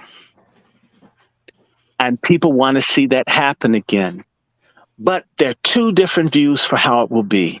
Some people think it can be done through having religious monarchies, and other people believe it can be done through Arabic socialist nationalism. Gaddafi represented the socialist nationalism, but he didn't come from an important family, And he kind of rubbed a lot of people the wrong way. Plus, Gaddafi basically would say "fuck you" to white people. And, Arabs like kissing white ass. They don't like. Have you ever met Africans that get mad when you stand up to white people? If you dealt with a lot of Africans, they get mad. If you stand up to white people, they don't see you as black and proud. They see you as rude, as crude, as nasty, as an embarrassment. White women are beautiful. America is great. Oh, you are good, right?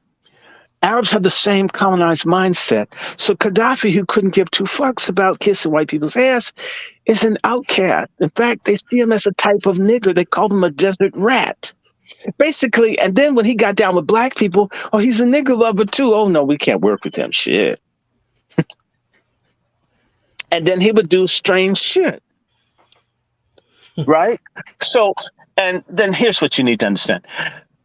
Jordan, Turkey, Saudi Arabia, and even Egypt and Morocco are all allied with Israel. This is the shit you don't get.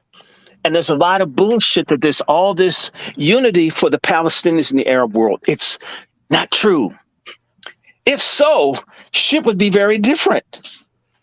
So you'll find that the allegiances and alliances and all of that and the Islamic world, it's as fucked up as the Bouleyan black people. So Gaddafi finds himself isolated, hated by everybody, except for black folks who like people who are light-skinned.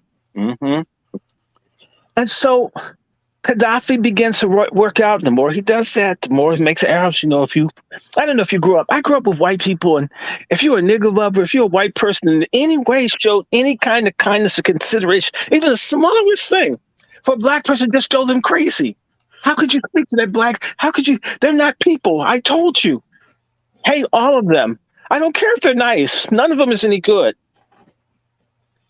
Right? And if any kind of consideration for anyone black, that's what I've seen people just lose their mind. You just spoke to a nigger.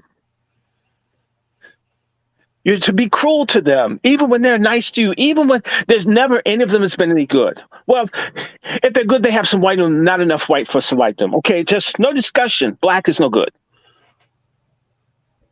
That's the way I grew up. I don't see all white people as bad, but I grew up with white people who saw all black people as bad. And there's nothing that could be done. Dr. Short, they'll look at you and say, "Oh, Randy, you're different."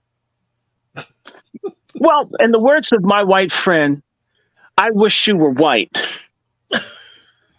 You don't deserve it, but you're black, so you're going to get it.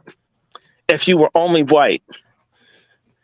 This kid recognized at an early age, it's not fair, and it can't be made fair for you if you were only white. Wow. I mean, my parents will never accept, they could never accept us being friends. Even if you turned out to be the best friend, you're still black, you won't make the cut. And I'm saying, I see it's unfair, but those are the breaks. Now, the same thing for the Arabs. They hate black people that much.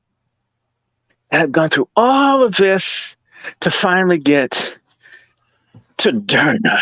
Oh, my God. But I had to give you this background because you're not going to hear this shit on television that nobody's going to tell you. They don't care to.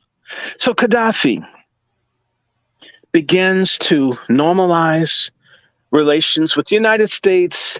Basically, they pay reparations to people that they didn't kill in the Lockerbie Pan Am flight bombing. And they fess up Libya because Gaddafi was trying to get nuclear weapons and shit. And he agreed, I'm not going to get any weapons of mass destruction. I'm going to submit to all this. I'm going to kiss white ass. I'm going to be nice to people. We're going to have rock concerts with Beyonce and Michael Jackson. We're going to show you that we're really nice people. We're really okay. Same way that white folks didn't keep their treaties with Indians or comply with their civil rights laws or Reconstruction era laws or affirmative action or anything. If you can't make their asses do something, they don't keep their word, and it's only temporary as long as you're watching them. They didn't keep their word to the Vietnamese. Now they want the Vietnamese to turn to the Chinese to be on their side after we used Agent Orange and killed 5 to 6 to 7 million Vietnamese. Now, all of a sudden, the United States wants to use Vietnam against the Chinese who helped them get their independence from America and France. The Vietnamese supposed to switch horses and get with white folks. Okay, Joe Biden. I'm talking about a vegetable and a spaz. God damn. Anyway, see why I do a lot of jokes and shit, and I like watch a lot of comedy, just understanding the psychosis of white power and the niggas who want to lick the assholes of such people, which is 99% of us. Don't lie, niggas. Y'all want to lick white ass. I hope it's chocolatey when it goes down. Anyway, yeah, let me keep moving. I'm sorry. Let's not digress. Gaddafi becomes a darling, and people start talking about how nice he is, and people need to remember Gaddafi pissed off Ronald Reagan. He did some shit. About 40 years ago. Gaddafi offered who? He offered Louis Farrakhan millions of dollars to help them build up industries and even recruit an army of 1 million black men if they needed help. Now, let me just say something to y'all, because black people don't follow history. White America doesn't like anybody being nice to black Americans. You want to get white people to fuck you up? Be nice to American black people. They don't like it. They want everybody to hate us like they do. Even when foreigners come here, they're taught to hate us. There's a book by Dr. Joseph Harris on Pan-Africanism, and it talks about how the State Department would instruct African students to have nothing to do with black Americans when they got here. Black people are off limits. Fuck them. They're bad. They're criminals. They're trash. They're no good. Ask any African that's halfway cool. They'll tell you. All black Americans are bad. All the whores, crooks, liars, thieves, junkies, druggies. They've never worked. We've done everything and they just fucked up. You're welcome because you're different. You're better than them. You're not going to be like niggas who just won't try. We've given them everything: welfare, public housing, medicine, and black folks won't achieve. They just want to steal. They hate. They're so ungrateful. And and they've been watching Soul Train and rap videos and shit. They say, well, this shit must be true. And there's no pushback. There's no real black news channel, anything that speaks our cause. Certainly not that fat, degenerative Roland Martin and people like him. The Congressional Black Circus doesn't do it. The Boulay doesn't do it. The NAACP doesn't do it. Urban Greed doesn't do it. The National Association of Black Jerk-Offs, because they're not journalists, don't do it. There's no one that really tells people what our real story is, not even the HBC screws. I want to remind people I was a history teacher at the HBC screw, and the curriculum was set up by a white woman from the Ku Klux Klan support auxiliary group called Daughters of the Confederacy. Was basically the person who told me how I could teach my own black students their history at an HBCU. And when I was in another HBCU, the textbook that I was required to order, it wrote down by a white historian by the name of Nash. And I went off on the nigger. His name is Claiborne Carson. He's out of University of California.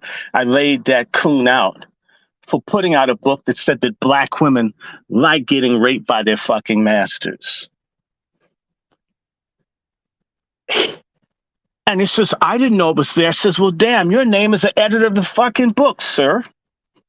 You mean you didn't read what the white guy said about black history? And you're the head editor? Honor system? What honor have these people had in 500 years? You're the goddamn historian that everybody looks up to in charge of Martin Luther King's papers. And I had to read the shit to him. You signed off on this shit? And of course, they complained to my boss. I got in trouble for complaining that black women like getting raped by white men at an HBCU. I'm bad for thinking black women don't like getting raped. I'm bad for all the people that think I'm anti-black women. When I had this young sister say this to me, I'm trying to build up this esteem of my black students, and they're telling me how good sex with master was, thinking that they would get a good grade from me. And I had to apologize to the young woman who quoted the book back to me. That's what HBCUs do.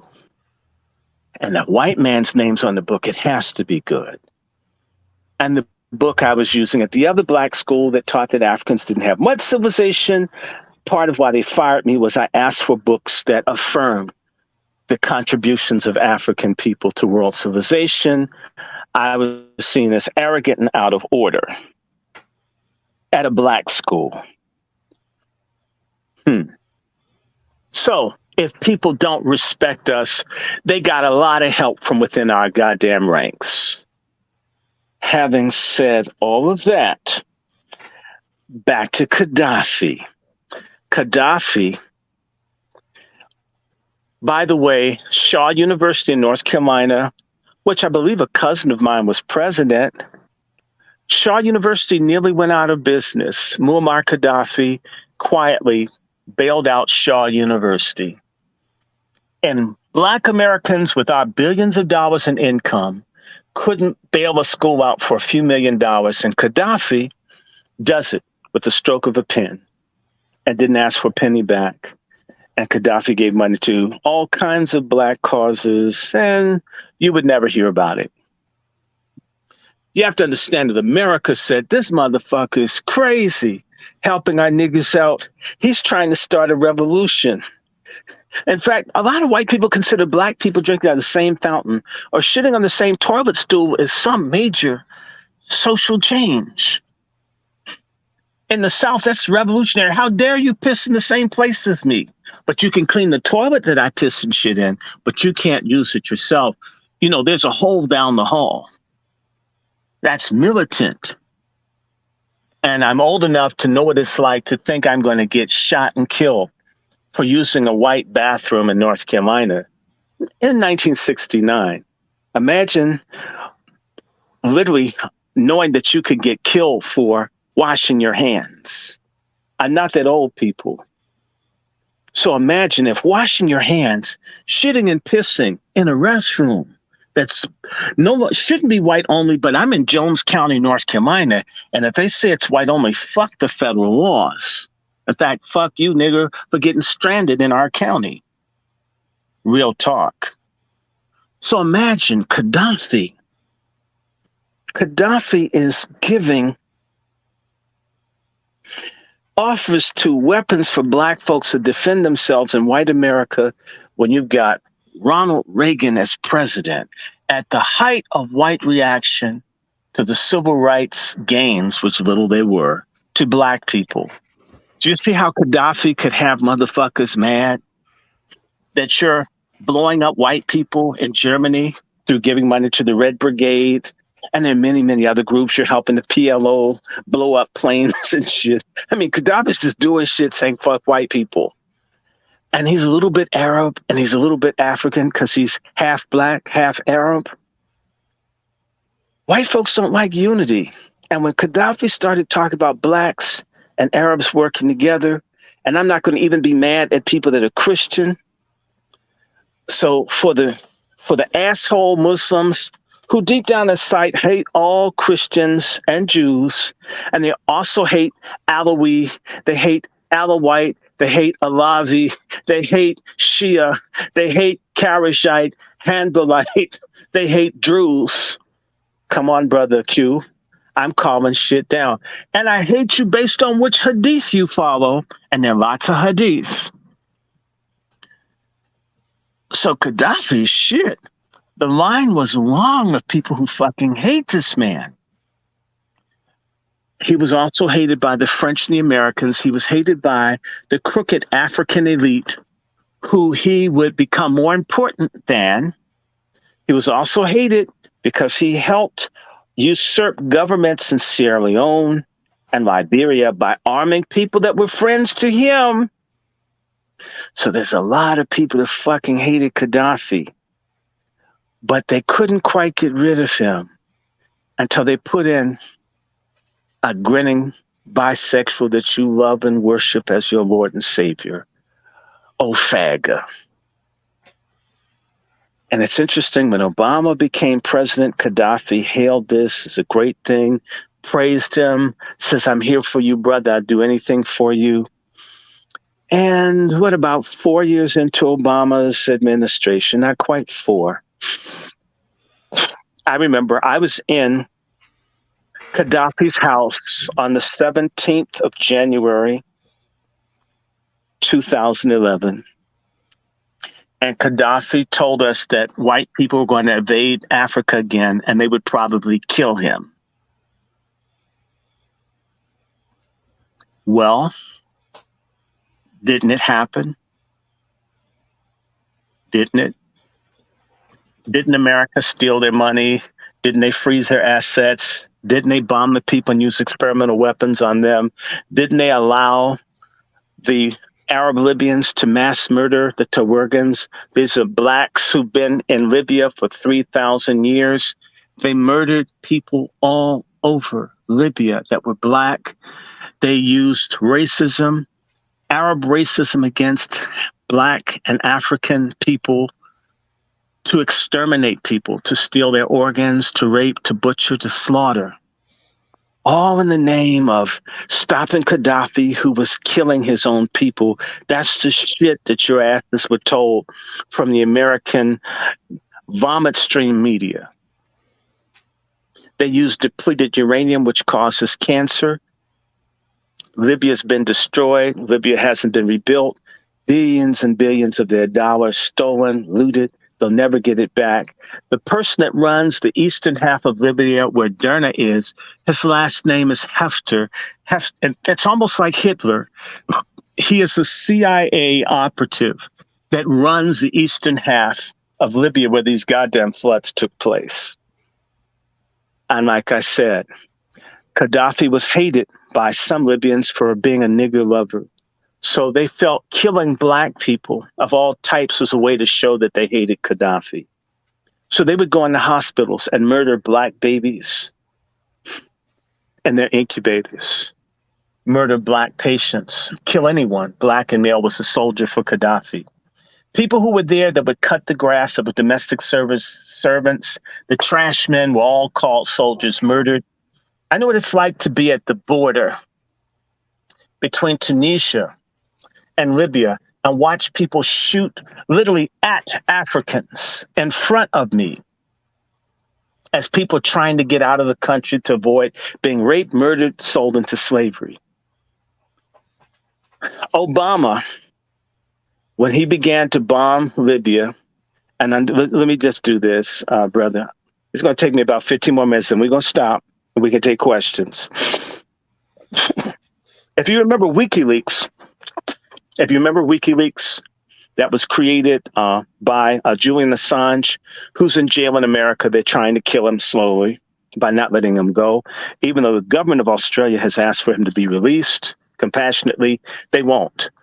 But one of the cables that he released, that he leaked out, was called Down and Dirty in Derna. I ran across this cable in 2010. And I sent it to a gentleman by the name of Sam Husseini, who works for a independent media group. And I told him this, and this is why I don't give a damn what people think, Brother Q, and why certain people do take me seriously, and why people ask me questions. And all I can say is, there is such a thing as God and this prophecy. I read this wire, and it just shocked me how the CIA had planned to start this racial war and revolution out of Derna to take down all of Gaddafi, and how they had set everything in place. Down and Dirty in Derna. It's in the WikiLeaks files if you can get your hands on it. Let me just tell you something. I read it, and I called Mr. Sam Husseini, and I says, Mr. Husseini, have you seen this WikiLeaks file? Because Mr. Husseini is Palestinian. I says, Mr. Husseini, do you realize they're planning to destroy Libya, and there's going to be all kinds of racial violence and so forth? And this is completely CIA. My God. Wow. And I said, but you know what? The CIA we can believe. But since what I'm telling you, whoever wrote this cable, I don't know them. Their name isn't on it. But let me tell you how I feel. And I said to him, brother, I'm not trying to pull your leg or impress you. It's alleged, it's been said by people that me, Randy, has some kind of gift from God to see through shit. And I says, the person that wrote this cable is a white, homosexual, bisexual man with blonde hair and more than likely blue eyes. And I said, he's going to get murdered behind him dabbling with all of these vile people that he's organized to take down Libya. He'll be killed within a year. I don't even know who it is. And I had that conversation. He listened to me, hung up the phone. I forgot about it.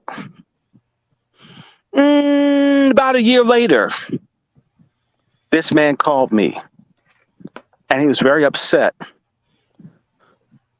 And his first question is, who the fuck have you been talking to? I'm thinking, huh? I mean, what are you?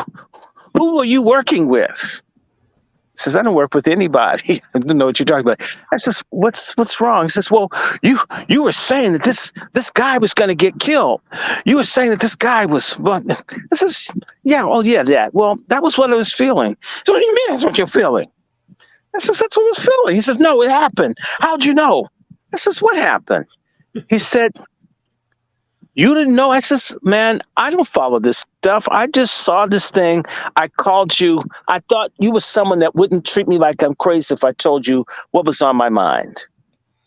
He says, is that all? I says, I don't know what else to tell you. Why would I lie to you?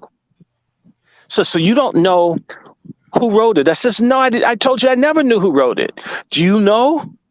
He said, yes, I know. I says, well, who wrote it then? He said, the U.S. Ambassador Stevens to Libya wrote that. He's the CIA asset.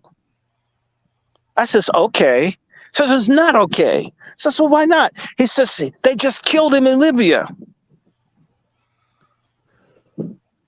You told me they were going to kill him, and they killed him. Look at him. He's got blonde hair like you described him. So I looked him up, and he had blonde hair. He got killed in eastern Libya. Like I said, he'd get killed in eastern Libya. I didn't even know who he was. And certain people say he was linked to human trafficking, and there's a strong possibility that he was LGBTQ. You feel me, Brother Q? I don't know shit. I didn't know anything. I read it, and I called somebody to say, this stuff comes up. Who do you tell when you see this? I mean, it's just shocking to me. I'm like, damn, what do you do? Anyway, so he got killed, but you have to understand this guy was the one who helped set up the stuff, and it was done out of Derna. That's my introduction to Derna as a city. I knew about certain cities in Libya. I knew about Tripoli, and I knew about maybe Benghazi. I knew about Tribuk, and some, but I didn't know about Derna. I never thought of Derna. Okay, that was my introduction to Derna. And by the way, when the war came, those people came out of Derna, and they mass murdered Black people. They accused all of them of being Gaddafi's people, and they went all over the country killing Black Libyans, mass murdering them. From Derna. And they even had little private jails where they would cut off Black women's and Black girls' breasts and let them bleed to death, and would use their titties with blood on it to spell out that this section has been cleansed, and they had run all the Black people out of town, had killed or slaughtered or raped Black people. But they had little private jails where they would make porn snuff films where they would torture, rape, and kill Black women in Derna. So when y'all see this damn flood, I'm not really, how can I say, emotionally predisposed to feel like that wasn't a judgment of God, but I want to add something to it. The people in Derna, like throughout Libya many years ago. If you're familiar with Pacifica Radio, I know you've heard of WBAI. I know you have. You're up in Jersey. You've heard of WBAI, haven't you? Oh, yeah, absolutely. WBAI Okay. was our only radio station that was worth anything. Okay, so you know that I used to do stuff on WBAI, very rarely. They even had me come in and talk about Libya, and they had me on WPFW, which I know you're familiar with down here in D.C., and they'd have people come in to argue and try to make me out a liar. They had this really silly bitch, and these people tried to jump me on the radio, and I embarrassed everybody's asses. And they were talking this dumb shit, and in the middle of the show, I kept saying to the lady, I get it that you hate Gaddafi. I can accept that, but you should at least, on a public information station, be factual in your hatred. But to be afactual and atopical and then try to counter me, you don't look very bright outside your studio. I know it's your show. I'm not impressed by that. And I told her, you're not going to have the show very long. They cut her ass off 6 months later after I told the bitch, you won't have the show much longer. She actually tried to get me to come in for another show because I beat her ass down so badly. And her producer began to check online to see whether I was telling the truth or not. Then she got embarrassed. Find out that I have no reason to lie. I don't worship Gaddafi, but it says, what are you going to replace him with? Something 100 times worse. I don't want it worse. If I cared about people that Arab and African alike, I don't want them to have worse. If you could give better than Gaddafi, give it. But if you're going to give worse, no. Let me share something with you. What did Obama and them do? In order to get rid of Gaddafi, they destroyed all the infrastructure of Libya. Libya was the most developed country in Africa, and Gaddafi had planned to do a lot more. He had created the great man-made river. There is more fresh water under the soil of Africa than any place else in the world. And countries that you consider deserts are water rich, but there's an under aquifer, a Nubian aquifer, Libyan aquifer under the Sahara Desert that was bringing fresh water. Libyans didn't even have to pay water bills. Farmers in Libya got free water to grow their crops, free water. And the water was so pure, it was good for you with no fluoride, no chemicals. By the way, the same country, France, that steals uranium from Niger, steals the good water from Africa for free and sells it at a premium in France. Veolia water. Yeah, it's stolen from Africa. In fact, they even bombed that to make certain the people couldn't have water. At least Gaddafi gave them water. You know, you can't live without water, right? So do you understand that Obama and them literally set the people up to die of thirst? You can only go 3 days without water. I mean, you have to have some kind of water. Didn't I tell you the story about the Nigerians that got on the rudder of an American ship? And they were on the rudder drinking seawater as they sailed from Nigeria to America. Even seawater, you can survive for a period of time with all the salt and bullshit in it. But you've got to have some water. So the bridges and dams and roads and everything that had been built up by the Gaddafi regime, and they were going to put up more, was all destroyed by Obama and the former French head of state who was there before Macron, Sarkozy, and then the Italian dude, Berlusconi, who are all crooked bastards, all lied, stole, and cheated.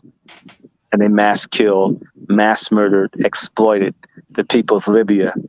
And by the way, the reason I brought up WBAI, my friend, is that I was on WPFW, and there was a debate between myself, Black Panther legend, and number 2 man of the All African People's Revolutionary Party, Guinea Conakry, Mr. Bob Brown. He and I debated with the racist Arab pro-American anti-Gaddafi faction on radio here. And I basically said, whether you like me or not, I'm against the United States bombing any country. I don't want American bombs dropped on people in Libya. And the Arab Libyans said, I want them to bomb us.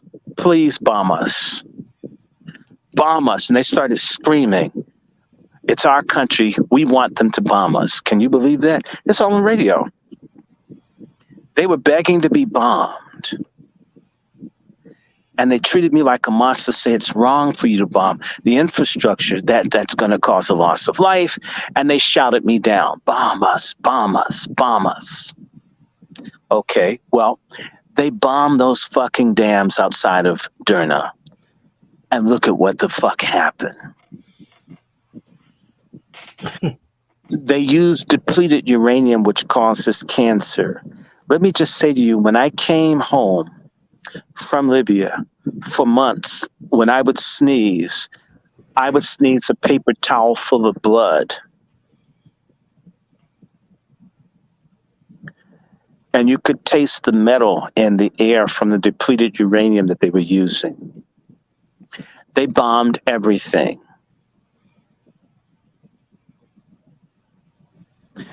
My sense of smell and taste changed after I went through going through Libya back to Tunisia, being exposed to whatever's in the air from the bombing. I wonder how many Libyans will die from cancer from the depleted uranium ordnance, which is illegal under international law, that was used on innocent civilians. They have all kinds of bombs and things that they were using. They have a bomb that they can drop that will suck all the oxygen out of the air and cause people to suffocate. They did everything to the people in Libya. So this is why you don't see much about Derna. Because if you really probed what happened in Derna and you find out the people that are running the eastern half of Libya, where Derna is, are CIA people who should have demanded that the money was stolen from Libya be given back to develop Libya. Instead, they've been fighting against the people in Tripoli, and they're against the people of Libya, most of which want the surviving son of Gaddafi to be head of state. They'll do anything to keep him out, and they're kept in power by America. Most Libyans object to these people in the eastern half of the country. That you don't know. So you have slavery, tens of thousands of Africans that drown, that have become shark food. So the shark populations are exploding in the Mediterranean because they can eat young African men.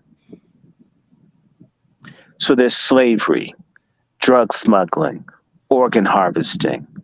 All of this brought to you by Obama attacking Gaddafi, who congratulated and supported Obama. And he got stabbed in the back in return, just like what happened to the dumb fuck black voters who still see this sodomite as some kind of hero. I'm going to stop there. Well, you guys in the chat, we really appreciate you guys joining us. I know this was a longer conversation, but this conversation needed to have some background information to give us context on why we're in the situation we are in, and understanding that as Americans, while we're hated, unless they understand that we're Black Americans and knowing that what we have been through. But they will hate us if we support Obama blindly, if we support Biden blindly. The Ukrainians that come here who know that America's behind what's happened there, if they're going to take revenge on Americans, why not? In particular, if they're Nazis, kill Black Americans. They've been funding people like Dylan Roth, got support from Ukrainian Nazis. Why not kill us? Our stupid, dumb fuck pastors and retarded traitor boule Democrats and other fake Black people who just follow along at our expense, who want an open border. If I knew that my family was killed by a drone that Obama commissioned, and I saw a bunch of Blacks with Obama t-shirts on, I would feel hate in my heart. See, a lot of Black folks don't have any morality. They have no concept of right or wrong or what's appropriate. Just because it's good for you, or it feels good, doesn't mean it's right. Whether that's cocaine, whether it's sodomy, whether it's drinking or eating, smoking weed. We're very undisciplined. We're very unethical as a people. I don't give a damn about the dude with the menace to society hairstyle. Fuck you. There's a consequence to what you do and what you're aligned with. That's why I attack the goddamn feminists so hard. You're with baby killing. You're with depopulation. You're with the children having their breasts and their scrotums and shit cut off, and hormone suppressing drugs without the consent of the parent. This is what these dumbass pork chop feminist studs are down with. And parents losing say over their children like we're in a damn communist totalitarian society. That's what your sex toy toting asses are supporting. And black men be damned, you fools. And for you simp ass dudes to think whatever gets you some cheap pussy that you're not married or committed to makes you a fucking man, you're a goddamn liar. You're just a hedonist who can't support a family, who can't admit that the world does extend beyond the tip of your dick. There's more to life than what gets you off. And what you don't know will fucking stomp you. It's time for us to be real. So these people are coming to this country. These people are being put in your communities. These people already come here with an attitude against you. And as some of them learn to read and write, get educated, find hell, and these people support these people fucking us, well, fuck them. That's the way we feel. If you learn the tether's working against you, you say, shit. You mean people can't? We act as if we're lovable. We don't love ourselves. Why would other people like us? When the money's on hating us. God forbid you put history and cause and justification and economic competition between groups and social distance. Damn it. Open your eyes. We're surrounded and we're betrayed from within and hated from without. And we're not going to make it out of this unless we learn some kind of rear guard action to stand up and present a united front, or we're damned. The people in Libya, I remember talking to a friend of mine in Libya. I hope he's not dead, but I think he is. He sent me something, or no, he gave me something. I says, hey, man, I got something of yours. I need to get it back to you. And he said to me, very sad thing, keep it. I says, well, but it's yours. He says, no, I want you to keep it. I says, why? I says, I want you to have something to remember me by. I never ever heard from him after that. But when we were in Libya, he hated Gaddafi. And I said to him, dude, I'm not asking you to like the bad things or the awful things, but there's not homelessness here. There's not hunger here. There's not joblessness here. There are all these things that there's, you can get health care, you can get this, you can go to school, you can get a house. I says, these are things that a lot of people, a lot of your age can't even think about having. And he just says, oh, man, it's so terrible. Here's this man. I'm certain that there are problems. I'm certain that there are things that are awful. Every society has it. But what if it were worse? And he told me it can't get worse. And I said to him, you're going to be singing a different song in 8 months. He says, what do you mean? He says, you don't think Obama and them are going to destroy this place? And he says, come on, man, that wouldn't happen. I says, I wish I could take you and show you. I wouldn't lie to you. And he didn't agree. And I think he's dead. All the people I know, everybody knows dead. Do you understand, brother? When I start talking to you about my friend, by the way, there was a gentleman by the name of James Moriarty, a friend of mine. He was assassinated in 2021 through poisoned food. He was tricked, him and his wife, Joanne, to meet some people for dinner. And when she was eating, she began to convulse and choke on the food. She couldn't ingest it. She couldn't figure out why she couldn't eat. Maybe it's her body rejecting the poison. Her husband was able to eat it. And then he got deathly ill. Then all of a sudden he got better. And he says, honey, I've been poisoned. What are you going to do when I'm gone? 3 days later, he dropped dead. He didn't want to go to the hospital. He says, I've been poisoned. I don't trust the people. What would they do to me in the hospital? So he accepted the poisoning and he died. This is my friend.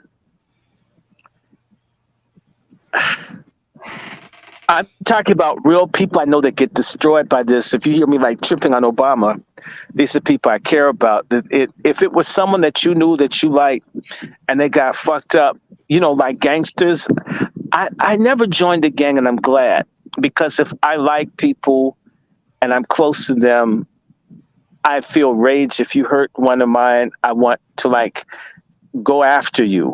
Something bad should happen to you, like how I feel hurt over my friend James, like to see something bad happen to Obama, like what they did to my friend. I think you understand how I feel. You hurt one of mine, something should happen to yours. I know I'm a Christian, but this is sort of how I see the world. You screw me, someone has to screw one of you, right? And that's still not even, because it can't make up for what you took. Right. So when Obama and them knew about Malcolm X's grandson going to Mexico, they wouldn't even fly the body back when they know the Shabazz family. And Malcolm's a Muslim. I'm sorry, Obama's a Muslim. You know that, and I do too. I don't give a damn about dumb niggas that think because he went to Jeremiah Wright's church he's a Christian. The dumbest people of all times are black folks that call themselves Christians. They think just because someone goes to church that they're a believer. There are a lot of pimps, whores, druggies, freaks, trans that go to church. There's good music and sometimes good food. And oftentimes better sex than what you get from people that have done it so often till it's not fresh. You meet some repressed niggas that feel guilty. Now they can screw. Real talk. I'm saying as just a preacher's kid, get a great freak on in church. That's why the freaks go to church. In fact, put in breath mints to hide the alcohol and the weed on their breath to try to act like they're saved. One thing they're not saved from is lust. A lot of holes in church. Now, the big ones, you can meet lots of people. There's a lot of freakiness going on in church. That's why I don't even go there. I mean, that's why AIDS like decimated choirs and shit. In fact, AIDS has a lot to do with hip hop and gospel, because all the fuckers that could sing and play, their asses got decimated. Okay, now let's do this, because it's what, 2:14, and I know you have to get up. Plus, you got a wife. I don't want you to lose any stamina. You know, we're gonna contribute to your Viagra fund. Not that you need it, but just in case. All right. So, look, this is Dr. Randy Short. If you like these conversations on Let's Talk, and I want to remind you, I will be starting the Angry Black Men's Book Club over the Angry Black Men's Network. We will be working with Brother Q. He's just a good brother. And his wife has to be a great black woman to let him have these conversations with me. I have one associate. His wife is so mad at me because, you know, I think she's overweight. And, you know, I do lots of fat jokes. I love fat jokes. And so I know he can't do too many interviews because, you know, he probably gets shut down in bed over my jokes. I've heard this of wives and shit. If you listen to him one more time, you won't see this ass again. Get on the couch. You can't have it. I'm sick. He makes me so angry. Right.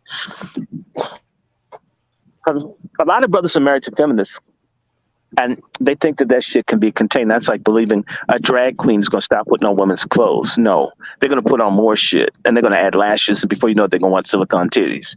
There's no limit to a feminist. You can't manage it. You either get rid of the feminist emasculates you. You can't coexist. Forget it. But we're going to have Angry Black Men's Book Club. You can always contact me if it's serious, if it's stupid, please. I'll be very short with you. I don't like dumb people. I'm racist against stupid people. I'm serious. Even when I was a teacher, I had my class segregated so dumb people wouldn't be too close to me. I didn't want their germs. I think stupidity is like an infection. I mean, if I could wear a mask around dumb people so I can't get dumb too. And so I told people I'm a bigot. If you ask me a stupid question, I know that you're not someone I want in my class. I like smart people, or people trying to be smart, like we try to be white. I like people that are trying to be intelligent. If you're trying to improve, you're trying to leave dumbness, I'll work with you. But if you're a defiant, arrogant person, your stupidity, please don't write me. I don't want to talk to you. In fact, I may get a virus on my computer from your email. Okay, now, so I'm at wrandysshort@gmail.com. That is the way to email me. That is also a Zelle, and that is also a PayPal. And I'm encouraging people, and I want to thank all the people that send $1, $2, $5. We're using all of that for books and information. And Brother Q, like this video. Take the moment to like this. Like it. And we want to thank Brother Q. We've gone in the last 2 months from 4 people to over 780. We'd like to get to 800 tonight. There are about 17 or 18 of you that have not subscribed. Our first video had just under 6,900 views. It's 6,800 plus some. So it's under 6,900 views. Do you realize if each one of those persons had subscribed, that had watched it, this channel would have had well over 5,000 people, which means people are watching the videos, but they're not subscribing. Now, do we have to put a fat ass or some frontal nudity up to get you to subscribe? A lot of people talk about respect and Black dignity. We don't reflect that in how we subscribe. We don't reflect that in whether we like a video or not. There's something wrong with us that we don't like people doing what we say people should do. And no, we're not going to do entertainers every 5 seconds. I don't care about sports until we own the teams. I don't care about artists unless I'm going to attack them for selling out. I mean, I could care less about Beyonce. I don't like Jay-Z. He looks like a sea turtle with jewelry on. He does. I mean, I keep thinking I'm looking at, some sea turtle rescue mission when I see him. I don't care about these people. P. Diddy looks like a piranha fish with shades on. I don't care about such people. We're not going to have those kind of conversations, except for to denigrate these people as betraying us and promoting sodomy and confusion, and they're betraying us. But you should like this. You should share this. In particular, share it because you know there's someone that's not going to like it. You can be passive aggressive. Is there someone that you don't like? Someone that you'd like to piss off? Do us the favor of sharing these videos. Share all of them. We appreciate that. We want as many people as possible to hear it. We want to thank all of you that have brought. A lot of these videos are in excess of 1,000 people. Remember, our goal, Brother Q, was to get at least 1,000 views every time we do something. At least 1,000 views. We know that YouTube lies, but we like to see that 1K. I've got 3 videos, maybe 4, that are less than 1,000.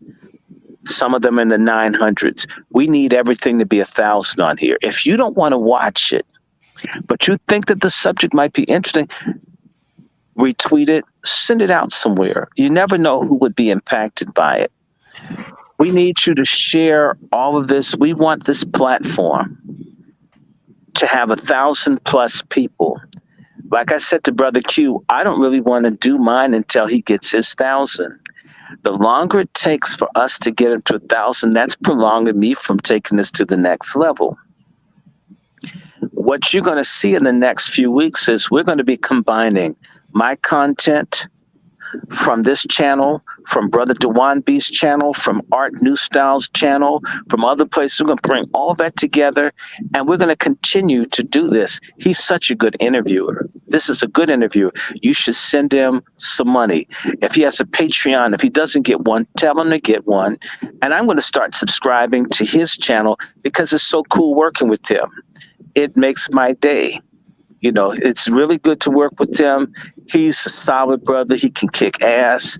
He researches, he reads. He could do everything. Don't sleep on him. This nigga's a little self-taught genius. He knows how to do all kinds of stuff, and he's very quiet. I kind of like him. He's sort of like a concealed weapon. He could pull out and just like Uzi all of you, and you'd never think he did that. And you'd know it by the time you hear all the caps and shit hitting the ground. You should tell everybody about this channel. It wasn't even his idea. His son said, "Hey, Dad, man, you're good at this. You should do it." He's not trying to be famous, but he should. Imagine if he could do this full time. Imagine if he could do this more often. And we've got other people, and I sort of want to make certain that we get them to this 1,000. We need everybody to like this channel, to share it, to subscribe it. If you've got multiple accounts, add them in all of them. I've added them in a couple of mine. I think I've added you in 3 accounts. So 3 of your subscriptions, if not 4, are mine. And it didn't bother me. It's free. It's not going to reduce your sperm count or cause you to have hot flashes or cramps or yeast infections. It's not going to cause you to have breast cancer, testicular cancer, or prostate cancer. You won't lose anything by subscribing and liking it. You know damn well this shit has been amusing, it's been educational, it's been informing. And for the most part, it's voluntarily free, although you should give. Now, I told you, if you want to email me, I'm at wrandyshort@gmail.com. It's very easy to find me. If you want to donate, and we would love that. You know why? You know, all of us, whether it's me, Dr. Winters, we're all book addicts. If you understand, every time I go on, I look at books like, there's this book on drugs that I need. The book, I tried to find it. The cheapest price I could get for is $148. And the information on there is linked to how they used opioids and drugs for the African slave trade. You know, I've been looking for this information since 2006.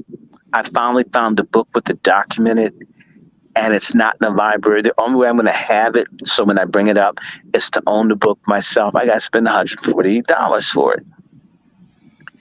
And that's a lot for a damn book. But knowledge is power. And so what people need to understand is what you and I do, Brother Q, is whether people recognize it or not, we're what they call in the university organic intellectuals. These are people who use organic, meaning natural, people from the soil, from the community, that read and study and researching because we are concerned about empowering our own people with knowledge, right? And so we collect books. I mean, I think you saw my picture. I have books up to the ceiling in my room, and I got to get bookshelves because I need to buy about $2,000 worth of books to complete what I consider would be suitable for my library. And I appreciate people's contributions. Nope, I'm not going out with white women. I live very frugally. I take the bus. I walk. But I spend my money on getting books on issues that have importance to the Black community or the diaspora or something that's related to our struggle. That's what we do. I mean, we pay our bills and we invest in things that we can share with others. In fact, you're going to see a lot of that in the Angry Black Men's Book Club. When we do a book, you'll be able to get the PDF, or we'll be able to point that to you. I'm looking forward to hooking up my scanner so I can just take sections of the book and post it up on my damn website so you can see the shit for yourself. Don't believe me. I don't want you to believe me. I want you to think I'm the biggest damn liar of all times, but damn it, look for yourself so you'll know. Unlike the TV news, they tell you something. They never tell you where to go and look for the information. So if you have any questions about what I've said, you can always ask me. I try to answer all the emails.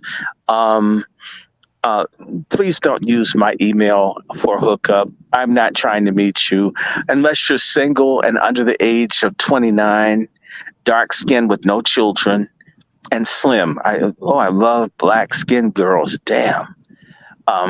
If you don't fit that, don't worry. I mean, some of the light skin, y'all okay? Hi, but black. I'm sorry. I'm a color bigot. I don't know. I come from a color struck family, and I'm reverse. I like everything very dark. I don't know. I've always been just like black. Lapita, I saw that. I almost like went in a cold sweat to sing her picture. The blacker, I don't know. I can't get my head off black. Anyway, now, and my Cash App.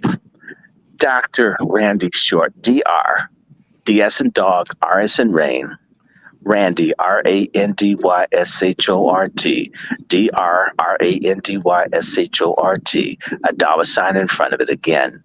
Dr. Randy Short, $ Dr. Randy Short, $ Dr. Randy Short. Please send that. And y'all need to know that I'm so excited. There's so many things coming up. We're launching in November the National Black American Men's Appreciation Day, Brother Q. I'm gonna see if we can get you honored. If not this year, next year. I also want to tell everybody, as an auxiliary to the American Mothers Organization, if you know any great Black mothers, please be in touch with me, because next year I want to nominate them in particular states to be Mother of the Year. We do have great Black mothers.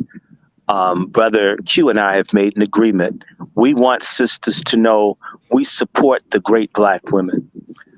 Just in case you wonder, why am I with American Mothers? Because I got my mother and this national organization to take a stand against human trafficking. So I was behind the sponsorship of the National Mother of the Year for Mississippi, and we're working with a thing called the Innocence Project to promote the end of human trafficking in Mississippi and expanding it. So for all this talk, when they hear me bashing women, you don't quite know me very well. Like I said, I was working with C. Dolores Tucker 30 years ago, volunteering, doing the little bit I could. I'm on the national board of the Rebecca Project for Justice and Human Rights. Remember, we were on the phone with my cousin, Elaine Riddick. The sister was sterilized in 1968, brother. Mm-hmm. And didn't she say she loved me? Right. There's a woman that's been through hell as a woman. She could say, if I call someone I know, Randy will respond to me. I love sisters, but I'm angry with this feminism. I would do anything. I was walking them. They've driven me out of my mind. It's the feminists that made me like this. I used to walk around thinking women were perfect and all men were shit. That's how my life started. For most of my life initially, women were perfect and Black men were just total fuck-ups. All Black men just had it together. Just fucking Black men get right so these wonderful women could have, until I realized, wait a minute. Women aren't perfect. Women are human. There's some great women, there's a fucked up women. Some men are okay, and a lot of men are fucked up. Do you realize people wouldn't realize that I used to be a feminist? I'm sort of like a person that's in church that was a total hoe and freak. Then I found out religion. Then I'm overly spiritual to try to offset all the years I was a slut. I used to be a feminist, and the feminists shattered me. I learned from the feminists that it wasn't about treating women right, families being good, men respecting their wives and good motherhood, and women having education, health, and respect, destroying womanhood, destroying manhood. That's the shit. All these years I've been down on men. I used to be a feminist, and I said, men just got behind women who work with this. And then I was like, why do these women pick these retarded ass men? Why do they bypass guys to blame men for it? Then I had a woman tell me, I want him. Just, but he hurts you. Well, the other men are weak. I said, weak how? He wouldn't hit you. Exactly. He says, are you listening? Yes. What's wrong? What did you get? This is great. And I've watched it get worse than them. Men are going to get this fucking off the track. So, like Brother DeWan's, he was sharing with me his wife, woman.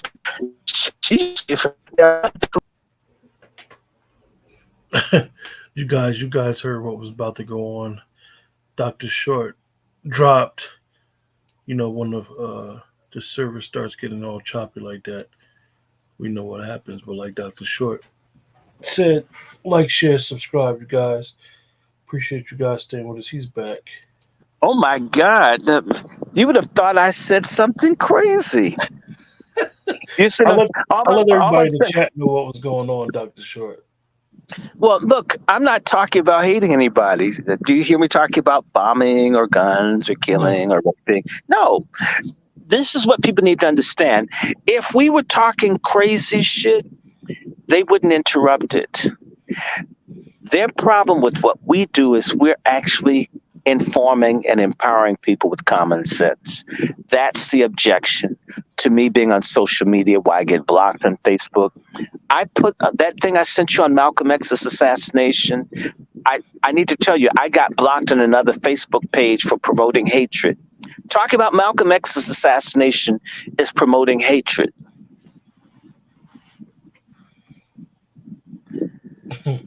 Decrying murder is violating community standards.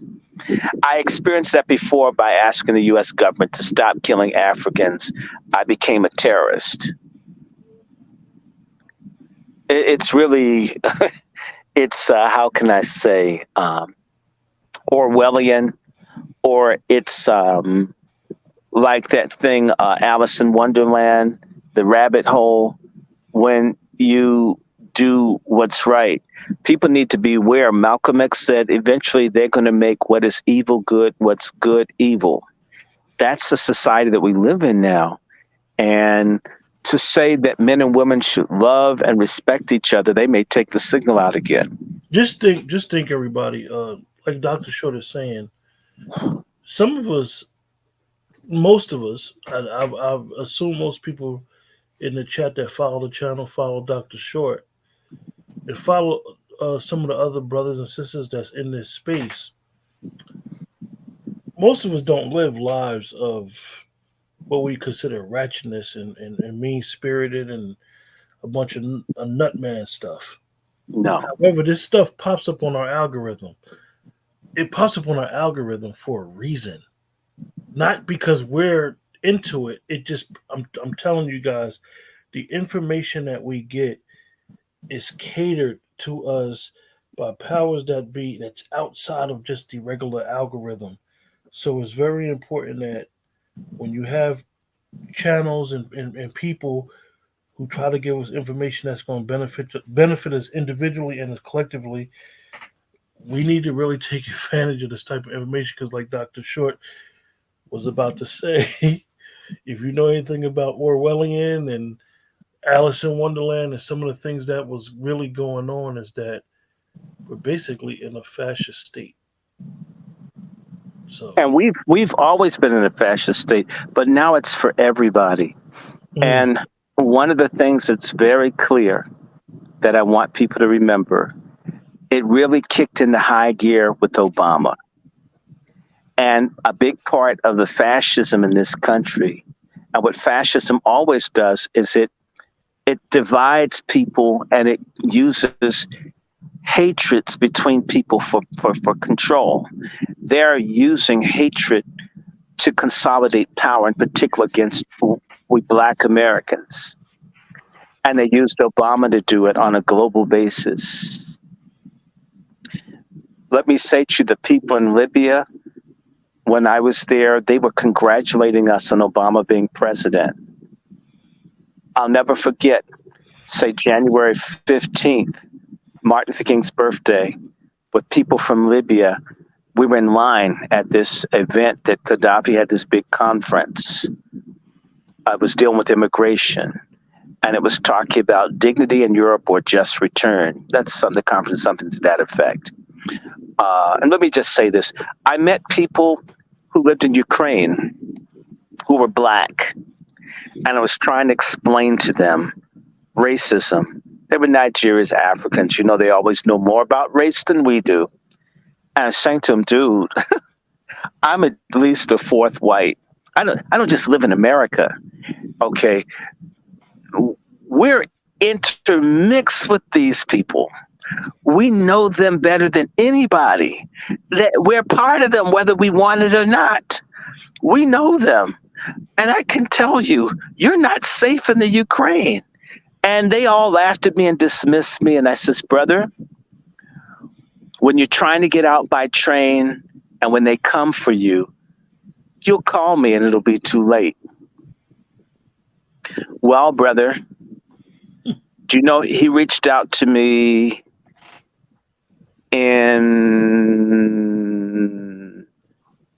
April last year when I was in the rehab hospital trying to get help. And he was Black in Ukraine. Are you hearing me? And I couldn't do shit in the hospital, you know, I couldn't even walk then. I haven't heard from him again. I think they're dead. Again, this is Obama and Bush. Remember, it says, I know people have been destroyed by this. It's very different when you know people who are destroyed. It's not, a lot of us don't travel. We don't have friends outside of certain circles. It doesn't mean anything. It's when they kill people that you like or that you touch and they're gone. And it's senseless and they're okay people. It can make you very angry. And I see everybody running after Obama. I can't, that's why I don't even hang with people. It makes me too angry. And when people want to come and debate me about Obama, and I know dead people, and you ask them, so like in particular, I don't like a lot of fake black churchgoers. You say you believe in Christ and you believe in love neighbor self. What's loving about exterminating a whole society? And how can his evil be good? The scriptures say to return evil for good, you're cursed. If Obama returned Gaddafi's good with evil, isn't he cursed? And if you're with him, aren't you cursed too?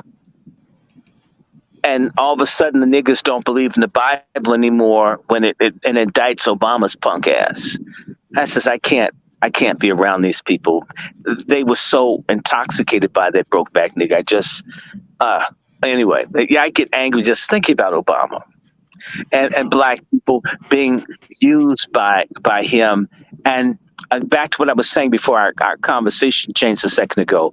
I remember being at lunch on Martin Luther King's birthday, and people from Libya congratulated us about Obama being president. They kept bringing it up over and over again. I'm trying to be diplomatic. And this fucker did it about 4 times. And I said, you know what? I need to congratulate you about Omar Bashir being head of state in Sudan. And he got mad. See, a lot of y'all don't know international affairs. And this is why a lot of Africans and other people tell us disrespect you, because you don't know shit about the rest of the world. When I brought up, I should congratulate you about being Omar Bashir being head of state in Sudan. And he snapped. Why is that? I says, well, he's black. Aren't you happy? And he says, no, then why should I be happy just because it's a black person that's head of state in the United States? I didn't vote for him. I was standing next to Cynthia McKinney waiting for my food. I voted for her. I didn't vote for that punk ass nigga. And it says, don't you like him? I says, I'm not trying to. In fact, I hate him. And I'm going to keep hating him. How about that? Let me go further. You think you like him? I asked him, y'all think y'all like Obama? I says, remember I said this to you. Obama will be bombing you in 6 months. Will you like him then? I dislike him before he drops the first bomb on you. End of discussion, sir. Well, that was in January 2011. They began bombing them in July of 2011, about 6 months.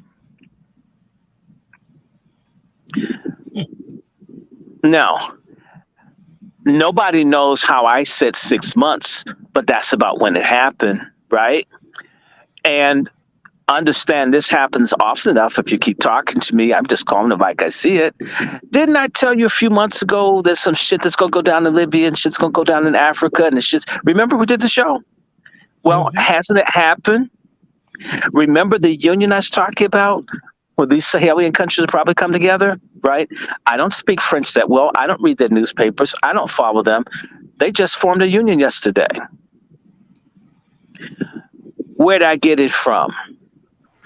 Okay, I got it from God himself, because I don't know anything. I don't know the diplomats there. I haven't been in Niger in 40 years. I haven't been in Burkina in 40 years. I haven't been in Mali in 40 years. I haven't been in Libya and since 2011. Okay. I haven't been in France since 2008. No, since 2011. All right. And as I told the woman whose mother and father got abused in their palace in Ivory Coast, I told President Gbagbo's daughter that her parents would get abused in their own home by the French. They didn't listen to me. It did happen. By the way, they don't talk to me, but I have a witness that I told them as much to their faces. You see why people call me brother? And I'm not claiming anything. Shoot, I wish I could call lotteries, tickets, and horse races. That's not what prophecy and divine vision gives you. It allows you to warn people, to alert people, to enlighten people that are willing to listen and warn people. One of the biggest problems with Black people, and I can stop here, is that we don't have a parliament, we don't have a policy body, we don't have a diet, we don't have a group of wise men and women that look out. We don't have a policy bureau for Black people where you can take an issue or problem and people hash it out and come up with a solution. So the best that you've got are little people like Professor Black Truth or Black Authority, people trying to tell you because the Boule, Roland Martin, these other bastards won't do it. And it's interesting, our people are so fucking brainwashed. We need the same racists that murder us and justify our murder on television, that push things like genocidal medicines and treatments and so forth. We're expecting their networks that hate our guts, that make porn, that support human trafficking and everything, to educate and protect us the same way we expect people who want to cut the scrotums and breast off of our kids to educate them. And if it's ordinary people like you and I from amidst us, well, I don't see you on the faculty of a major university. Well, I don't see you on CNN. Why would we be there if we're trying to speak for those people that those folks hate? Black folks haven't figured out that we're ass out. And the only thing we really have are the few people who get it. What I recommend before I go, for anybody that's really thinking, if you want to understand where we are, you need to start looking at resistance movements, whether it's the resistance to the German occupation in World War II or revolutionary movements in countries that are fighting for national liberation. This is the kind of information that Professor Black Truth and other people need to emphasize more for people to understand where you are when you're behind enemy lines or when enemy lines are where you live. That's what the Angry Black Men's Book Club is going to do. This is what I've got to keep working with this organic intellectual, this phenomenal brother Q. We want your support.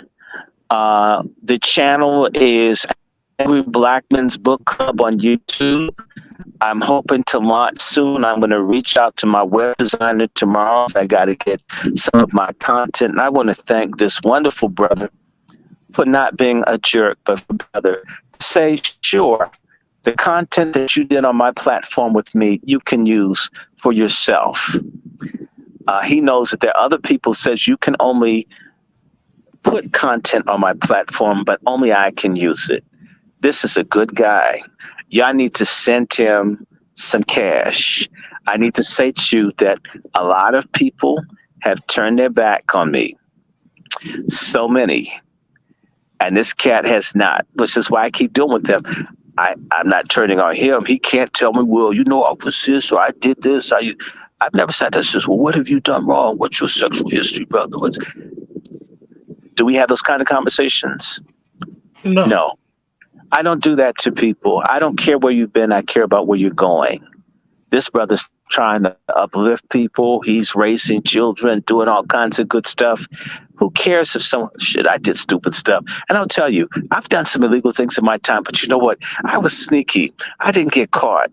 Okay, I had a father. My father promised to kill us if we ever got arrested, that he would kill us before we got to jail. My father was mean enough for me to believe that he would. My father told me that he would testify against me in court. Whatever the police said I did, he'd agree with them to make certain that I got a maximum sentence. I never ever felt I had backup if I got in trouble. If you're going to do some shit wrong, you better do it real well so you don't get caught. Because I know the first person to say he did it, my dad, yep, he did it. I know he did it. My dad, I'm serious, I'm going to be a material witness against you. If you want to be a jailbird, you're going to be a jailbird for the rest of your life. I'm going to help you. Don't bring anything stolen in our house. In fact, so I never fucked around with drugs and anything. My mother would go through my shit to this day. Say, what is this?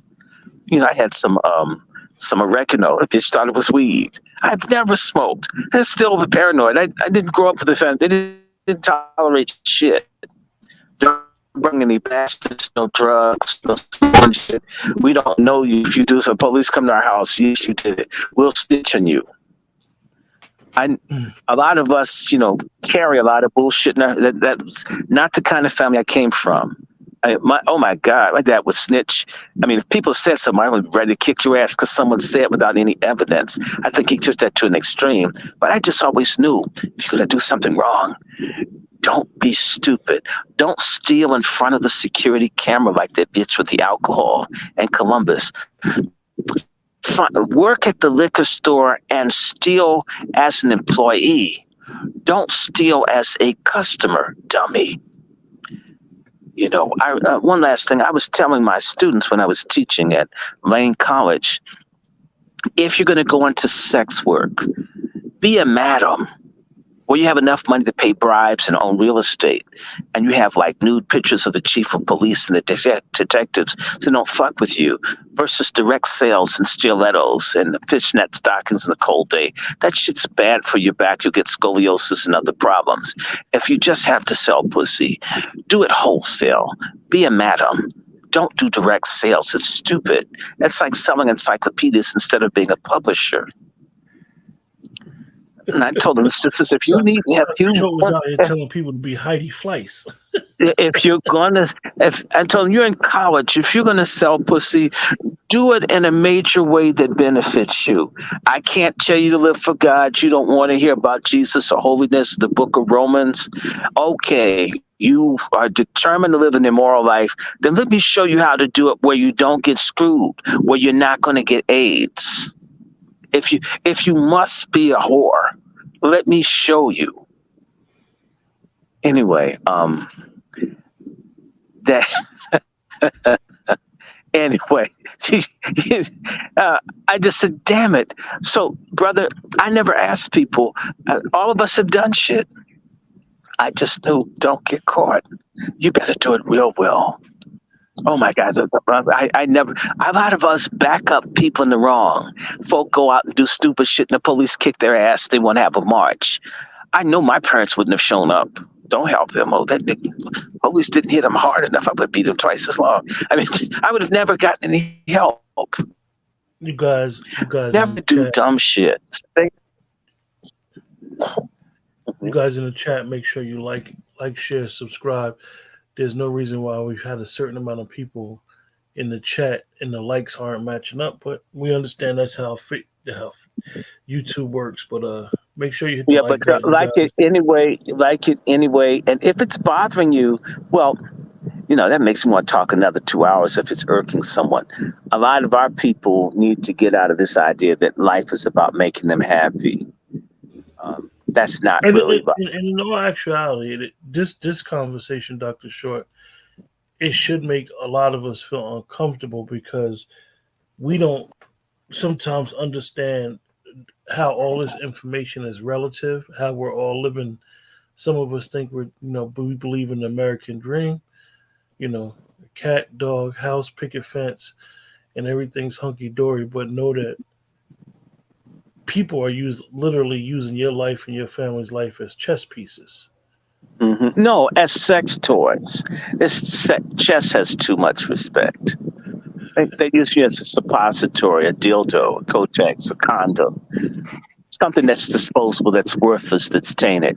That's how you're being used. Please don't be dignified. We have to let people know that we're seen as trash, as scum, as dried up smegma beneath the prepuce, foreskin of your penis. That's what they see us as that anal hair that's itching in your ass that makes you need an extra piece of toilet paper. That's how they see us. And the sad thing is we don't see ourselves as anymore. We've got to stop that. Brother, we're going to tell them they have our donation links. Y'all need to share this video, especially if you don't like it. Send it to someone. In fact, send it to Michelle Obama on Twitter for me. Send it to Barack Obama. Send it to all the Democrats. Let them know that some of us don't give a damn about Biden. And if Michelle Obama runs for president, I'm going to do everything I can to trip her King Kong dick toting ass, trip her ass up. Well, it did look like something was protruding from her dress when she came down the stairs for the inaugural. I mean, in fact, I wish mine was as big as what that seemed like. Looked like they had a cucumber about to jump out, man. So remember those big deal pickles that they would sell for about 5 cents in the store? They're now about $1. I mean, and it wasn't even standing up. It's like, wow. Anyway, let me stop. Okay. Until next time, 8 guys. minutes. All right. Until next time, remember, like, share, subscribe, and we'll see you guys again soon. Have a great night, early morning.